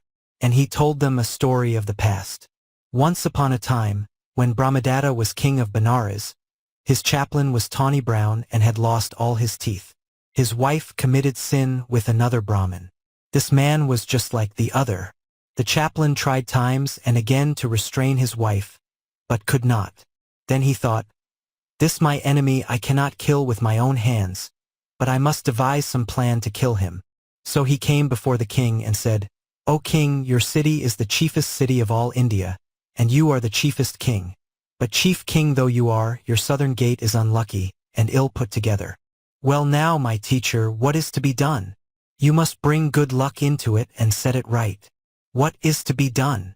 "We must pull down the old door, get new and lucky timbers, do sacrifice to the beings that guard the city, and set up the new on a lucky conjunction of the stars." "So do then," said the king. At that time, the Bodhisattva was a young man named Takkariya, who was studying under this man. Now the chaplain caused the old gate to be pulled down, and the new was made ready, which done, he went and said to the king, "The gate is ready, my lord. Tomorrow is an auspicious conjunction. Before the morrow is over, we must do sacrifice and set up the new gate." "Well, my teacher, and what is necessary for the rite?" "My lord, a great gate is possessed and guarded by great spirits. A Brahmin, tawny brown and toothless, of pure blood on both sides, must be killed. His flesh and blood must be offered in worship, and his body laid beneath, and the gate raised upon it. This will bring luck to you and your city." "Very well, my teacher, have such a Brahmin slain, and set up the gate upon him." The chaplain was delighted. "Tomorrow," said he, "I shall see the back of my enemy." Full of energy he returned to his home, but could not keep a still tongue in his head, and said quickly to his wife, "Ah, you foul hag, whom will you have now to take your pleasure with? Tomorrow I shall kill your leman and make sacrifice of him." "Why will you kill an innocent man?" "The king has commanded me to slay and sacrifice a tawny brown Brahmin, and to set up the city gate upon him. Your leman is tawny brown, and I mean to slay him for the sacrifice." She sent her paramour a message, saying, "They say the king wishes to slay a tawny brown Brahmin in sacrifice. If you would save your life, flee away in time, and with you all they who are like you." So the man did. The news spread abroad in the city, and all those in the whole city who were tawny brown fled away. The chaplain, nothing aware of his enemy's flight, went early next morning to the king and said, "My lord, in such a place is a tawny brown Brahmin to be found. Have him taken." The king sent some men for him, but they saw none, and returning informed the king that he was fled away. "Search elsewhere," said the king. All over the city they searched, but found none. "Search quickly," said the king. "My lord," they replied, "except your chaplain there is no such other." "A chaplain," quoth he, "cannot be killed." "What do you say, my lord?" "According to the chaplain, if the gate is not set up today, the city will be in danger." When the chaplain explained the matter, he said that if we let this day go by, the auspicious moment will not come again until the end of a year. The city without a gate for a year, what a chance for our enemies. Let us kill someone, and sacrifice by the aid of some other wise Brahmin, and set up the gate. "But is there another wise Brahmin like my teacher?" "There is, my lord, his pupil, a young man named Takkariya. Make him your chaplain and do the lucky ceremony." The king sent for him and did honor to him and made him chaplain, and commanded to do as had been said. The young man went to the gate with a great crowd following. In the king's name they bound and brought the chaplain. The great being caused a pit to be dug in the place where the gate was to be set up, and a tent to be placed over it, and with his teacher entered into the tent. The teacher, beholding the pit, and seeing no escape, said to the great being, "My aim had succeeded. Fool that I was, I could not keep a still tongue, but hastily told that wicked woman, I have slain myself with my own weapon." Then he recited the first stanza. "I spoke in folly, as a frog might call, upon a snake I the forest, so I fall into this pit, Takkariya. How true, words spoken out of season one must rue." Then the other, addressing him, recited this stanza. "The man who out of season speaks will go, like this to ruin, lamentation, woe. Here you should blame yourself, now you must have this delved pit, my teacher, for your grave." To these words he added yet this, "O teacher, not thou only, but many another likewise, has come to misery because he set not a watch upon his words." So saying, he told him a story of the past to prove it. Once upon a time, they say, there lived a courtesan in Benares named Kali, and she had a brother named Tundala. In one day Kali would earn 1,000 pieces of money. Now Tundala was a debauchee, a drunkard, a gambler. She gave him money, and whatever he got he wasted. Do what she would to restrain him she could not. One day he was beaten at hazard, and lost the very clothes he was clad in. Wrapping about him a rag of loincloth, he repaired to his sister's house. But command had been given by her to her serving maids, that if Tundala should come, they were to give him nothing, but to take him by the throat and cast him out. And so they did. He stood by the threshold and made his moan. Now a certain rich merchant's son, who used constantly to give Kali 1,000 pieces of money, on that day happened to see him, and says he, "Why are you weeping, Tundala?" "Master," said he, "I have been beaten at the dice and came to my sister, and the serving maids took me by the throat and cast me out." "Well, stay here," quoth the other, "and I will speak to your sister." He entered the house and said, "Your brother stands waiting, clad in a rag of loincloth. Why do you not give him something to wear?" "Indeed," she replied, "I will give nothing. If you are fond of him, give it yourself." Now in that house of ill fame the fashion was this. Out of every 1,000 pieces of money received, 500 were for the woman, 500 were the price of clothes, perfumes, and garlands. The men who visited that house received garments to clothe themselves in and stayed the night there. Then on the next day they put off the garments they had received, and put on those they had brought, and went their ways. On this occasion the merchant's son put on the garments provided for him, and gave his own clothes to Tundala. He put them on, and with loud shouts hastened to the tavern. But Kali ordered her women that when the young man should depart next day, they should take away his clothes. Accordingly, when he came forth, they ran up from this side and that, like so many robbers, and took the clothes from him, and stripped him naked, saying, "Now, young sir, be off." Thus they got rid of him. Away he went naked. The people made sport of him, and he was ashamed and lamented, saying, "It is my own doing, because I could not keep watch over my lips." To make this clear, the great being recited the third stanza. "Why ask of Tundala how he should fare? At Kalinga his sister's hands? Now see, my clothes are gone, naked am I and bare. 'Tis monstrous like what happened late to thee." Another person relates this story. By carelessness of the goat herds, 2 rains fell a-fighting on a pasture at Benares. As they were hard at it, a certain fork-tail thought to himself, "These 2 will crack their poles and perish. I must restrain them." So he tried to restrain them by calling out, "Uncle, don't fight." Not a word he got from them. In the midst of the battle, mounting first on the back, then on the head, he besought them to stop, but could do nothing. At last he cried, "Fight then, but kill me first," and placed himself between the 2 heads. They went on butting away at each other. The bird was crushed as by a pounder, and came to destruction by his own act. To explain this other tale, the great being repeated the 4th stanza. Between 2 fighting rams a fork-tail flew, though in the fray he had no part nor share. The 2 rams' heads did crush him then and there. He in his fate was monstrous like to you. Another. There was a tal tree which the cowherds set great store by. The people of Benares, seeing it, sent a certain man up the tree to gather fruit. As he was throwing down the fruit, a black snake issuing forth from an anthill began to ascend the tree. They who stood below tried to drive him off by striking at him with sticks and other things, but could not. Then they called out to the other, "A snake is climbing the tree!" And he in terror uttered a loud cry. Those who stood below seized a stout cloth by the four corners, and bade him fall into the cloth. He let himself drop, and fell in the midst of the cloth between the four of them. Swift as the wind he came, and the men could not hold him, but jolled their foreheads together and broke them, and so died. To explain this story, the great being recited the fifth stanza. For men, to save a fellow from his fate, held the four corners of a cloth below. They all fell dead, each with a broken pate. These men were monstrous like to you, I trow. Others again tell this. Some goat thieves who lived at Benares, having stolen a she-goat one night, determined to make a meal in the forest.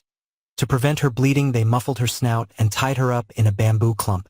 Next day, on their way to kill her, they forgot the chopper.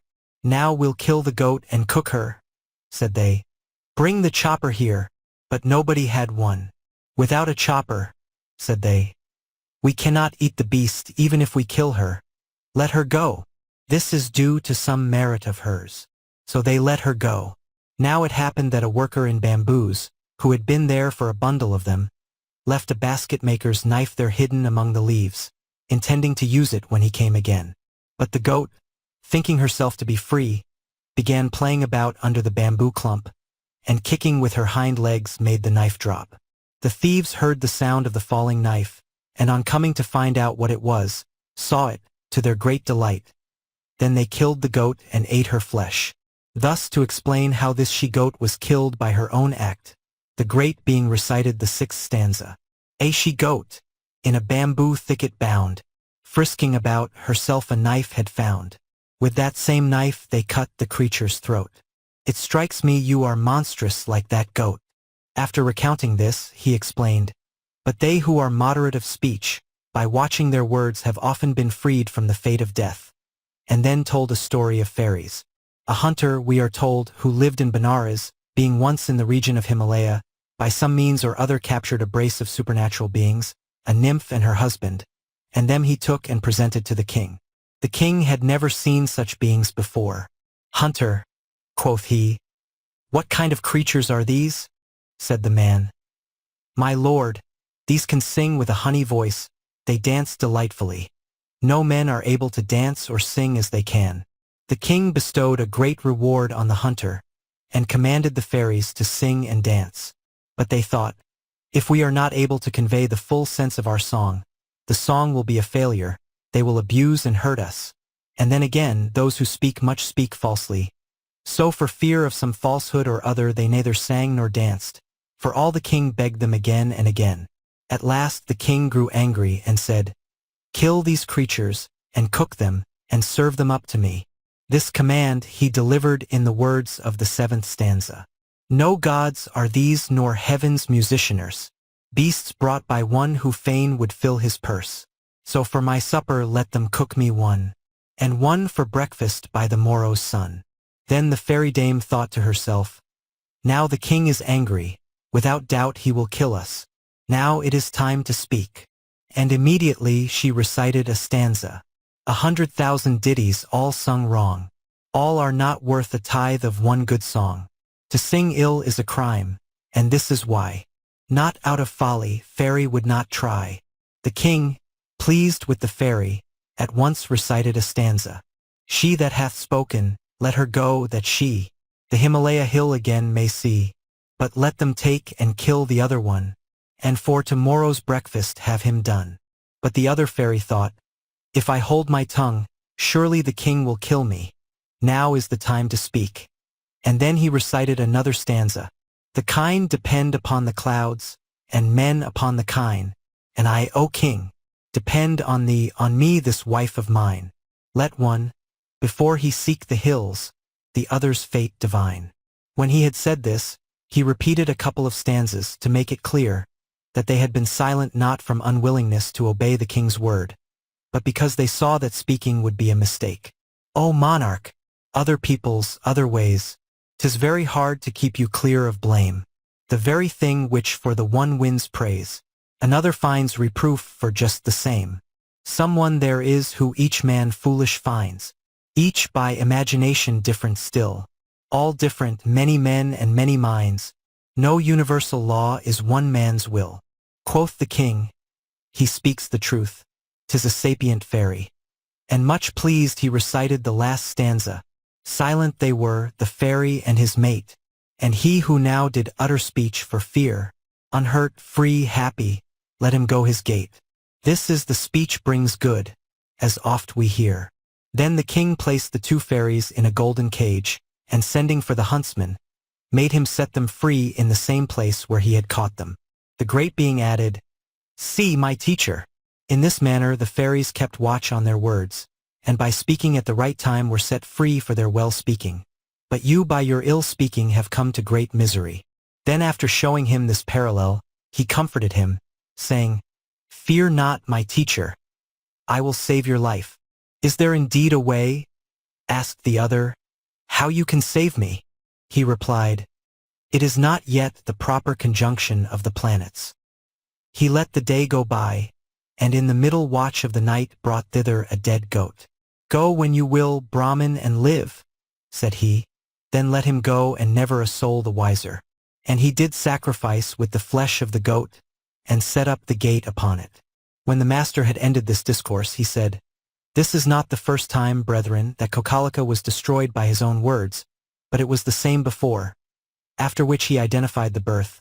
"At that time Culla was the tawny brown man, and I myself was the wise Takkariya."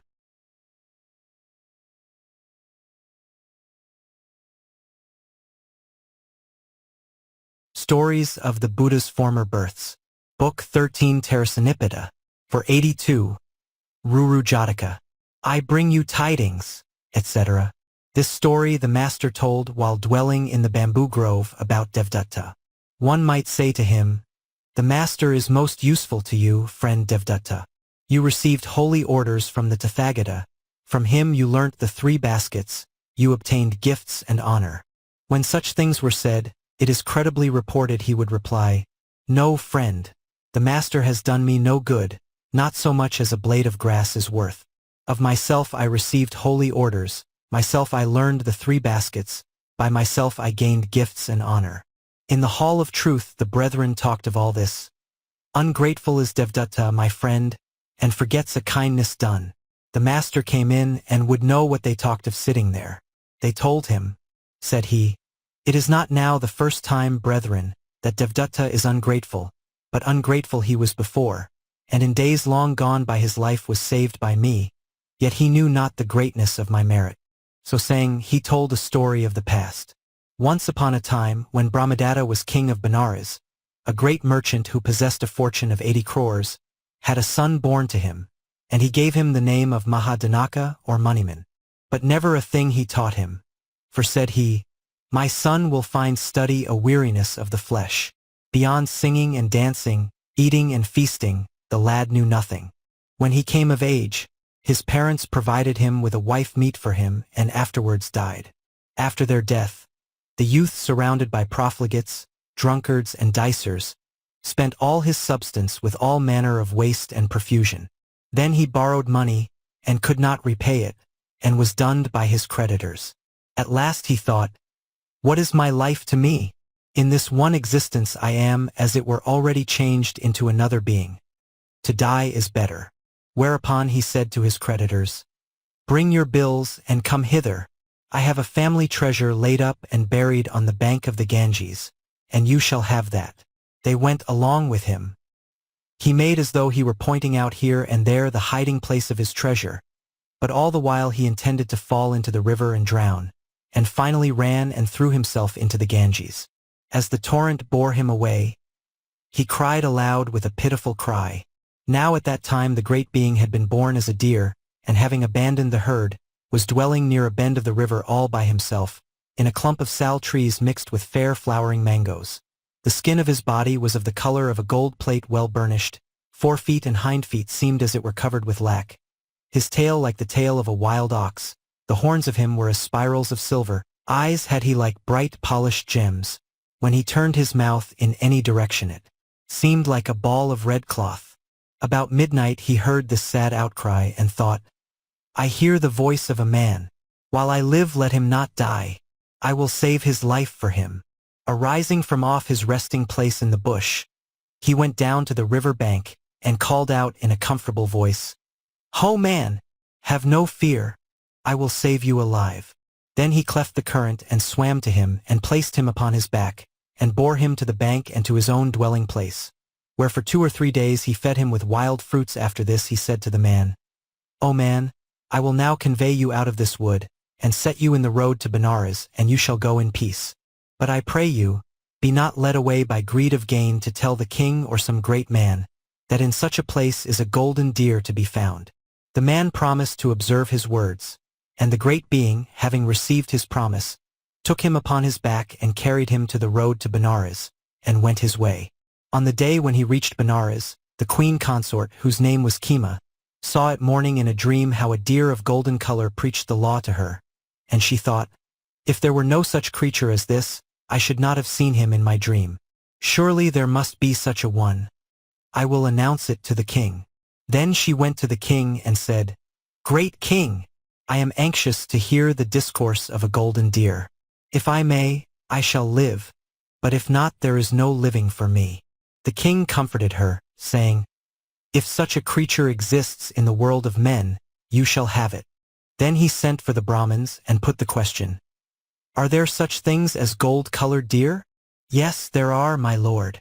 The king laid upon the back of an elephant richly caparisoned a purse of 1,000 pieces of money enclosed within a casket of gold. Whoso should bring word of a golden deer, the king was willing to give him the purse with 1,000 pieces, the casket of gold, and that elephant withal or a better.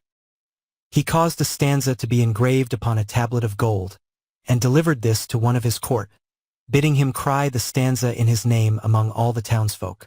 Then he recited that stanza which comes first in this birth. Who brings me tidings of that deer, choicest of all the breed? Fair women and a village choice who wins him for his meed. The courtier took the golden plate, and caused it to be proclaimed throughout all the city. Just then this young merchant's son was entering Benares, and on hearing the proclamation he approached the courtier and said, I can bring the king news of such a deer. Take me into his presence. The courtier dismounted from his elephant, and led him before the king, saying, This man, my lord, says he can tell you tidings of the deer. Quoth the king, Is this true, man? He answered, It is true, O great king. You shall give me that honor. And he recited the second stanza. I bring you tidings of that deer, choicest of all the breed.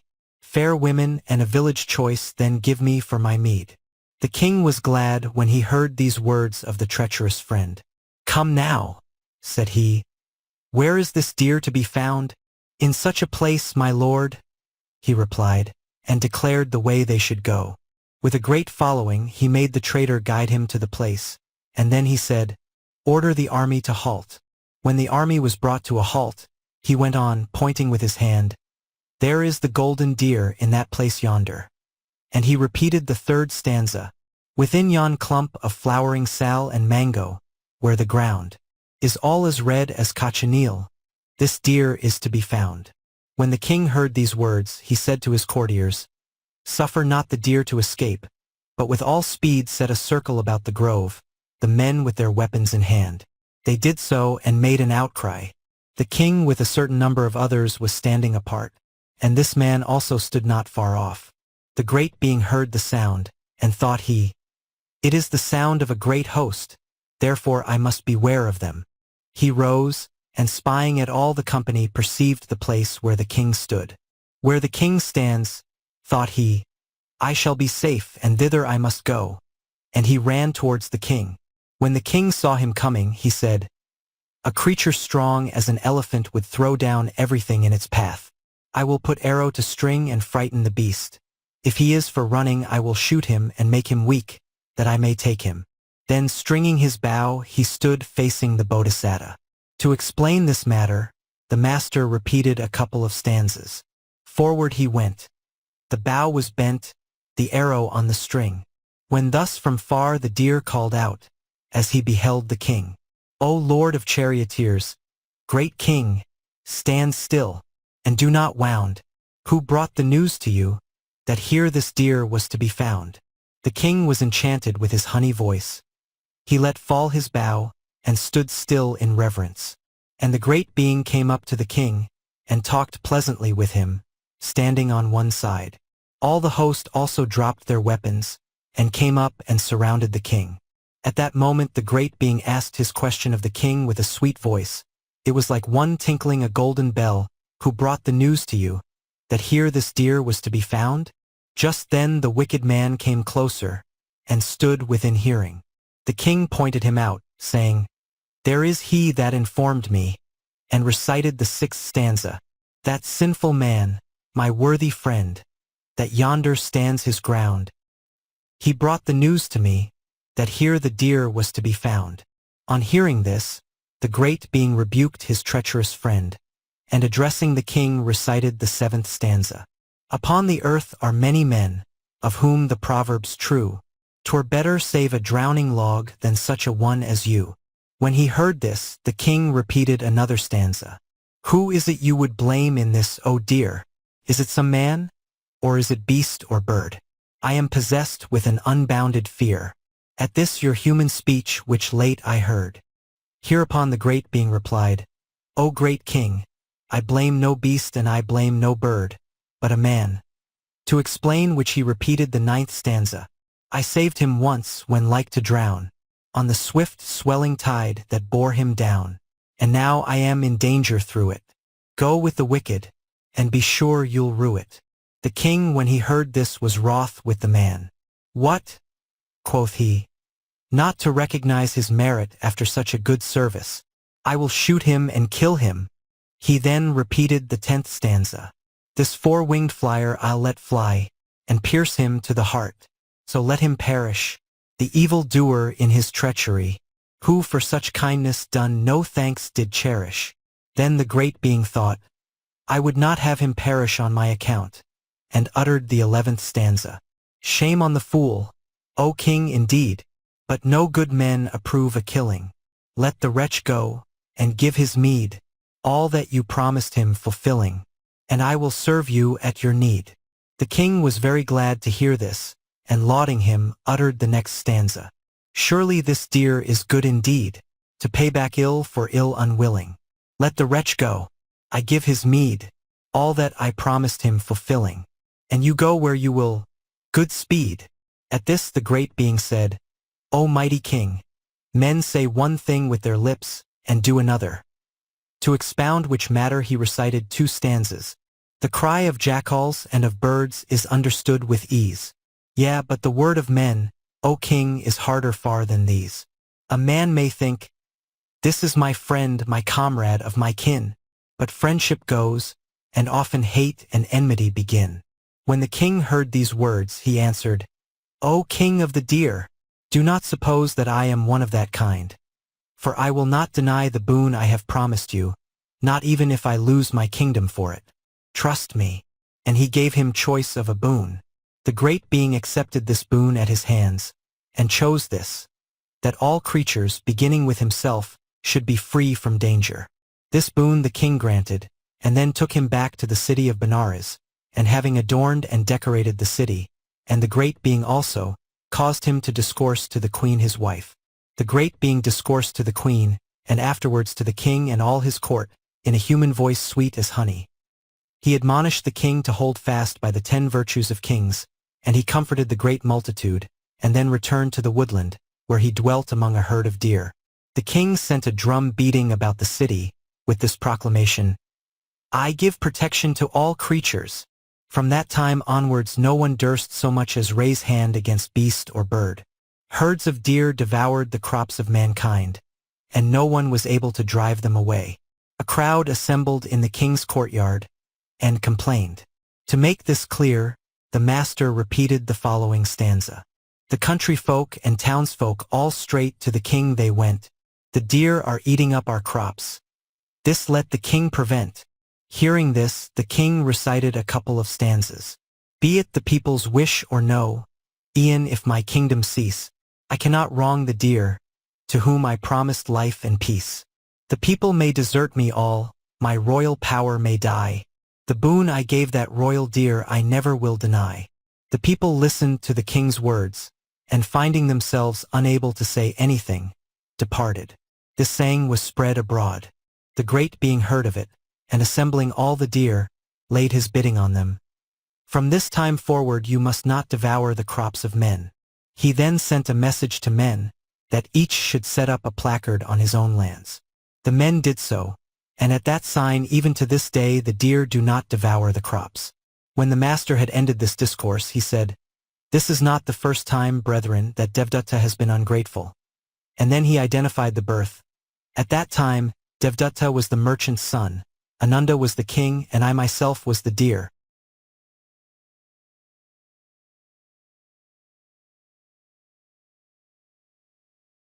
Stories of the Buddha's Former Births. Book 13 Tarasanippita. 483. Sarabha Miga Jataka. Toil on, O man, etc. This story the master told while dwelling in Javana, to explain fully a question concisely put by himself to the commander of the faith. At that time the master put a question concisely to that elder. This is the full story put briefly of the descent from the world of gods. When the Reverend Pindola Bharadvaja had by his supernatural power gained the sandalwood bowl in the presence of the great merchant of Rajagaha, the master forbade the brethren to use their miraculous powers. Then the schismatics thought, the ascetic Gautama has forbidden the use of miraculous power. Now he will do no miracle himself. Their disciples were disturbed, and said to the schismatics, Why didn't you take the bowl by your supernatural power? They replied, This is no hard thing for us, friend. But we think, who will display before the laity his own fine and subtle powers for the sake of a paltry wooden bowl? And so we did not take it. The ascetics of the Sakya class took it, and showed their supernatural power for sheer foolish greed. Do not imagine it is any trouble to us to work miracles. Suppose we leave out of consideration the disciples of Gautama the ascetic. If we like, we too will show our supernatural powers with the ascetic Gautama himself. If the ascetic Gautama works one miracle, we will work one twice as good. The brethren who heard this told the Blessed One of it. Sir, the schismatics say they will work a miracle. Said the master, Let them do it, brethren. I will do the like. Bimbisara, hearing this, went and asked the Blessed One, Will you work a miracle, sir? Yes, O king. Was there not a command given on this matter, sir? The command, O king, was given to my disciples. There is no command which can rule the Buddhas. When the flowers and fruit in your park are forbidden to others, the same rule does not apply to you. Then where will you work this miracle, sir? At Savatthi, under a knot mango tree. What have I to do then? Nothing, sire. Next day, after breaking his fast, the master went to seek alms. Whither goes the master? Asked the people. The brethren answered to them, At the gate of the city of Savatthi, beneath a knot mango tree, he is to work a twofold miracle to the confounding of the schismatics. The crowd said, This miracle will be what they call a masterpiece. We will go see it. Leaving the doors of their houses, they went along with the master. Some of the schismatics also followed the master with their disciples. We too, they said, will work a miracle in the place where the ascetic Gautama shall work his. By and by the master arrived at Savatthi. The king asked him, Is it true, sir, you are about to work a miracle, as they say? Yes, it is true, he said. When? Asked the king. On the 7th day from now, at the full moon of the month of June. Shall I set up a pavilion, sir? Peace, great king. In the place where I shall work my miracle Saka will set up a pavilion of jewels 12 leagues in compass. Shall I proclaim this thing through the city, sir? Proclaim it, O king. The king sent forth the crier of the truth on an elephant richly caparisoned, to proclaim thus, News! The master is about to perform a miracle, for the confounding of the schismatics, at the gate of Savatthi, under a knot mango tree, 7 days from now. Each day was this proclamation made. When the schismatics heard this news that the miracle will be done under a not mango tree, they had all the mango trees near to Savatthi cut down, paying the owners for them. On the night of the full moon, the crier of the truth made proclamation. This day in the morning the miracle will take place. By the power of the gods it was as though all India was at the door and heard the proclamation. Whosoever had it in his heart to go, they all beheld themselves at Savatthi. For 12 leagues the crowd extended. Early in the morning the master went on his rounds seeking alms.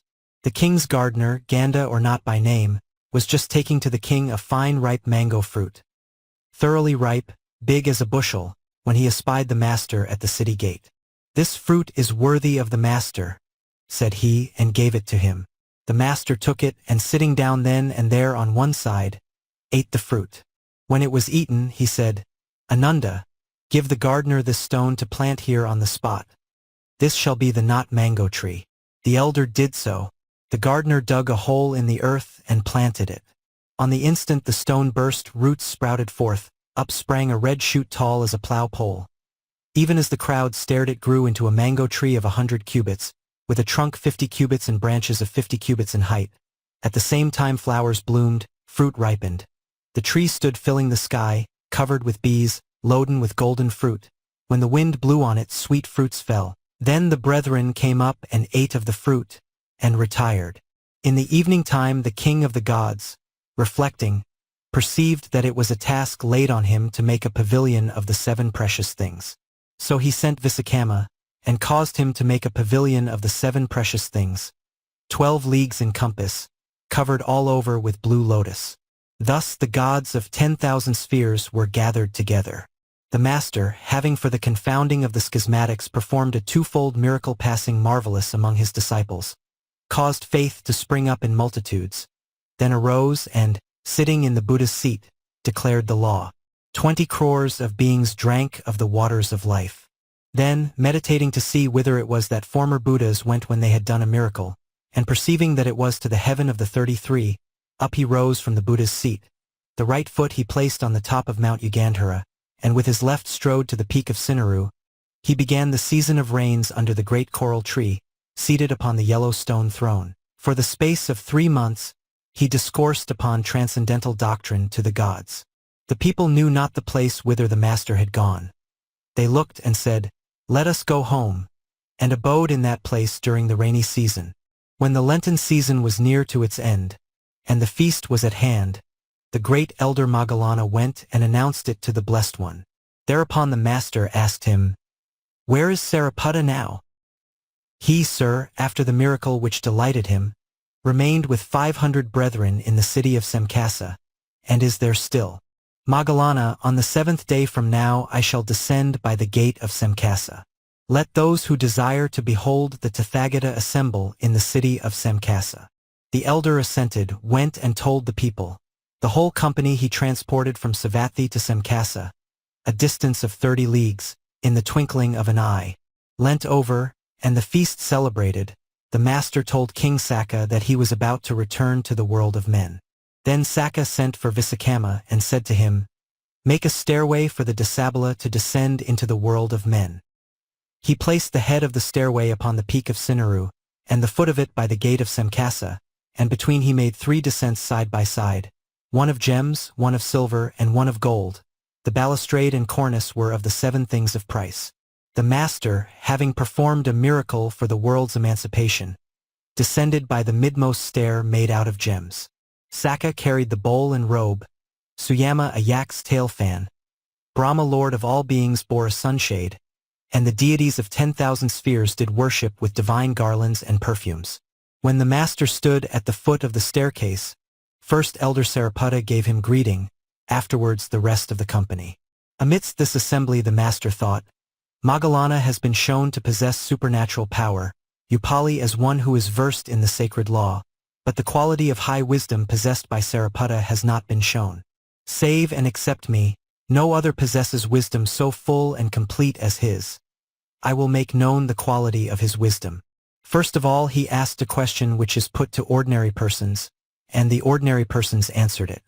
Then he asked a question within the scope of those of the first path, and this they of the first path answered.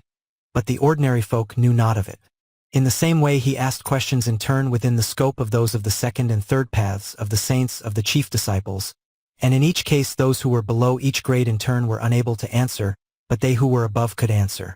Then he put a question within the power of Sarabha, and this the elder could answer, but the others not so. The people asked, "Who is this elder who answered the master?" They were told it was the captain of the faith, and Sarabha was his name. "Ah, great is his wisdom," they said. Ever afterwards the quality of the elder's great wisdom was known to men and to gods. Then the master said to him, "Some have probations yet to pass, and some have reached the goal. Their different deportments say, for thou dost know the whole." Having thus asked a question which comes within a Buddha's scope, he added, "Here is a point put with brevity, Sarabha. What is the meaning of the matter in all its bearings?" The elder considered the problem. Thought he, "The master asks of the proper deportment with which the brethren attain progress, both those who are in the lower paths and those who are saints?" As to the general question he had no doubt. But then he considered, the proper manner of deportment may be described in many ways of speaking according to the essential elements of being, and so forth from that beginning. Now in what fashion can I hit the master's meaning? He was doubtful about the meaning. The master thought, Sarabha has no doubt of the general question, but doubts what particular side of it I have in view. If I give no clue, he will never be able to answer, so a clue I will give him. This clue he gave by saying, "See here, Sarabha, you grant this to be true?" Mentioning some point, Sarabha granted the point. The hint thus given, he knew that Sarabha had taken his meaning, and would answer fully, starting from the very elements of being. Then the question stood out clear before the elder, as with 100 hints, nay, 1,000, and he, at the master's hint given, answered the question which belonged to a Buddha's scope. The master declared the law to this company which covered 12 leagues of ground. 30 crores of beings drank of the waters of life. The company was dismissed, and the master, going on pilgrimage for alms, came by and by to Savatthi. Next day, after seeking alms in Savatthi, he came back from his rounds, and told the brethren of their duty, and entered his perfumed chamber. At evening time, the brethren talked of the high worth of the elder as they sat in the hall of truth. Great in wisdom, sirs, is Sarabha. He has wisdom wide, wisdom swift, wisdom sharp, wisdom keen. The master put a question in brief, and he answered it fully at large. The master entering asked what they talked of as they sat there. They told him, "This is not the first time, brethren," said he, "that he answered at large a question briefly put, but he has done so before." And he told them a story of the past. Once upon a time, when Brahmadatta was king of Benares, the Bodhisattva lived in the forest, having been born as a stag. Now the king much delighted in hunting, and a mighty man was he. He reckoned no other man worthy of the name of man. One day as he went a-hunting he said to his courtiers, "Whoever lets a deer go by him, such and such shall be his punishment." They thought, one may stand in the house and not find the granary. When a deer is put up, by hook or by crook we must drive him to the place where the king is. They made a pact among them to this effect, and posted the king at the end of the path. Then they surrounded a great covert and began to beat on the ground with cudgels and the like. The first to be put up was our stag. Thrice he went round the thicket, looking for a chance of escape. On all other sides he saw men standing without a break, arm jostling arm and bow. Only where the king was could he see a chance. With eyes glaring, he rushed at the king, dazzling him as though he cast sand in his eyes. Quickly the king saw him, shot an arrow and missed. You must know these deer are clever to keep clear of arrows. When the shafts come straight at them, the deer stands still and let them fly. Let them come from behind, the deer outfly them faster. If they fall from above, they bend the back. From the side, they swerve a little. If the shafts are aimed at the belly, they roll right over, and when they have gone by, off go the deer swift as a cloud which the wind scatters. Thus the king, when he saw the stag roll over, thought he was hit and gave the hello. Up rose the stag, swift as the wind he was off, breaking the circle of men. The courtiers on both sides who saw the stag get away collected together, and asked, "Whose post did the stag make for?" "The king's." But the king is shouting, "I've hit him." What has he hit? Our king has missed. I tell you, he has hit the ground. Thus they made sport of the king and no stint. These fellows are laughing at me, thought the king. They know not my measure. Then girding up his loins on foot and sword in hand, he set off at speed crying, "I will catch the stag." He kept him in sight and chased him for 3 leagues. The stag plunged into the forest, and plunged the king also. Now in the stag's way was a pit, a great hole where a tree had rotted away, 60 cubits deep, and full of water to a depth of 30 cubits, yet covered over with weeds. The stag sniffed the smell of the water, and perceiving that it was a pit, swerved aside somewhat from his course. But the king went straight on and fell in. The stag, no longer hearing the sound of his footsteps, turned him about, and seeing no man, understood that he must have fallen into the pit. So he went and looked, and saw him in dire straits, struggling in the deep water. For the evil he had done the stag bore no malice, but pitifully thought, "Let not the king perish before my eyes. I will set him free from this distress." Standing upon the edge of the pit, he cried out, "Fear nothing, O king, for I will deliver you from your distress."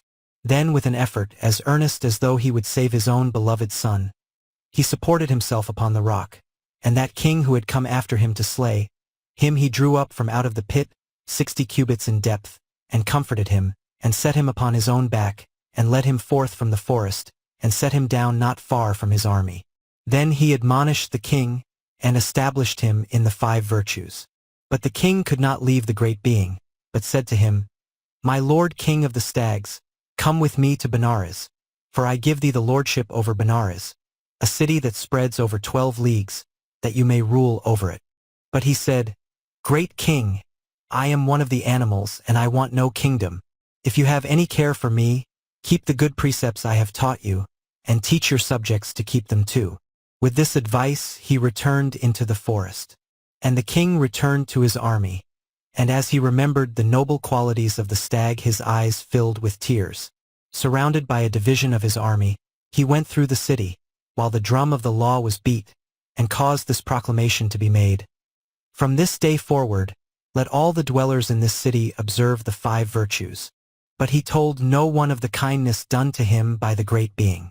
After eating many choice meats in the evening time, he reclined upon his gorgeous couch, and at daybreak, remembering the noble qualities of the great being, he rose up and sat on the couch cross-legged, and with heart full of joy chanted his aspirations in 6 stanzas. "Hope on, O man, if thou be wise, nor let thy courage tire. Myself I see, who now have won the goal of my desire. Hope on, O man, if thou be wise, tire not though harassed sore. Myself I see, who from the waves have fought my way ashore. Toil on, O man, if thou be wise, nor let thy courage tire. Myself I see, who now have won the goal of my desire. Toil on, O man, if thou be wise, tire not though harassed sore. Myself I see, who from the waves have fought my way ashore. He that is wise, though overcome with pain, would never cease to hope for bliss again. Many are men's feelings, both of joy and woe. They think not of it, yet to death they go. That comes to pass which is not thought, and that is thought of fails. For man or woman's happiness not thought alone avails." As the king was in the act of chanting these lines, the sun uprose. His chaplain had come thus early to inquire after the king's welfare, and as he stood at the door he heard the sound of this chant, and thought to himself, "Yesterday the king went a-hunting. Doubtless he missed the stag, and being derided by his courtiers declared that he would catch and kill the quarry himself.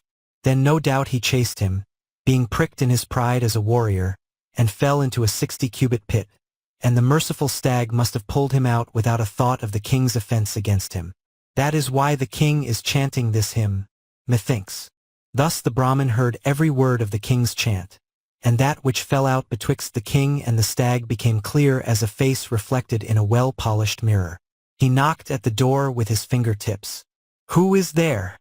the king asked. "It is I, my lord, your chaplain." "Come in, teacher," quoth the king, and opened the door. He entered, and prayed victory for the king, and stood on one side. Then he said, "O great king, I know what happened to you in the forest. As you chased a stag you fell into a pit, and the stag resting upon the stone sides of the pit drew you out of it. So you, remembering his magnanimity, chanted a hymn. Then he recited 2 stanzas.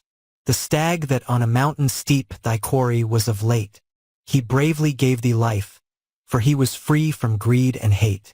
Out of the horrid pit, out of death's jaws, leaning upon a rock, a friend at need, the great stag saved thee. So thou saidst with cause, his mind is far aloof from hate or greed." "What?" thought the king on hearing this. "The man did not go a-hunting with me, yet he knows the whole matter. How can he know it? I will ask him." And he repeated the 9th stanza. "O Brahmin, wast thou there upon that day? Or from some other witness didst thou hear? The veil of passion thou hast rolled away. Thou sayest all. Thy wisdom makes me fear." But the Brahmin said, "I am no Buddha all-knowing. Only I overheard the hymn that you sang, without missing the meaning, and so the fact became clear before me." To explain which he repeated the 10th stanza. "O Lord of men, I neither heard that thing, nor was I there to see that day, but from the verses thou didst sweetly sing, wise men can gather how the matter lay." The king was delighted, and gave him a rich present. From thenceforward the king was devoted to almsgiving and good deeds, and his people being also devoted to good deeds as they died went to swell the hosts of heaven. Now one day it happened that the king went into his park with the chaplain to shoot at a mark. At that period Saka had been pondering whence came all the new sons and daughters of the gods, whom he beheld so numerous about him. Pondering, he perceived the whole story, how the king had been rescued from the pit by that stag, and how he had become established in virtue, and how by the power of this king, multitudes did good deeds and heaven was being filled. And now the king had gone into his park to shoot at a mark. Then he also went thither, that with the voice of a lion he might proclaim the nobleness of the stag, and make known that himself was Saka, and poised in the air might discourse on the law, and declare the goodness of mercy and the 5 virtues, and then return. Now the king, intending to shoot at his mark, strung a bow and fitted an arrow to the string. At that moment Saka by his power made the stag to appear betwixt the king and the mark. The king, seeing it, did not let fly. Then Saka, entering into the body of the chaplain, repeated by him to the king the following stanza. "Thy shaft is death to many a mighty thing. Why dost thou hold it quiet on the string? Let the shaft fly and kill the stag forthwith. 'Tis meet for monarchs, O most sapient king." Thereto the king answered in a stanza. "I know it, Brahmin, no less sure than thou. The stag is meat for warrior men, I vow. But I am grateful for a service done, and therefore hold my hand from killing now."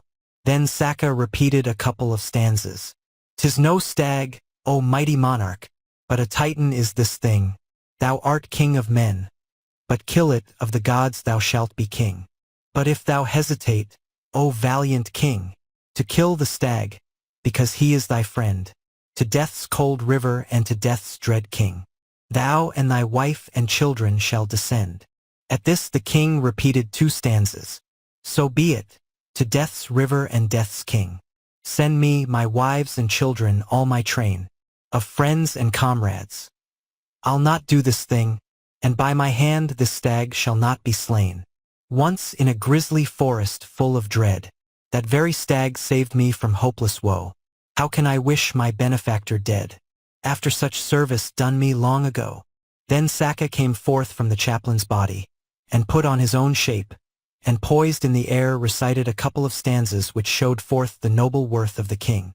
"Live long on earth, O true and faithful friend, comfort with truth and goodness this domain. Then hosts of maidens round thee shall attend, while thou as Indra mid the gods shalt reign. From passion free, with ever peaceful heart, when strangers crave, supply their weary need. As power is given thee, give, and play thy part, blameless, till heaven shall be thy final meed." Thus saying, Saka, king of the gods, continued as follows. "I came hither to try you, O king, and you have given me no hold. Only be vigilant." And with this advice he returned to his own place. When the master had ended this discourse, he said, This is not the first time, brethren, that Sariputta knew in detail what was said only in general terms. But the same thing happened before. Then he identified the birth. At that time Ananda was the king, Sariputta was the chaplain, and I myself the stag.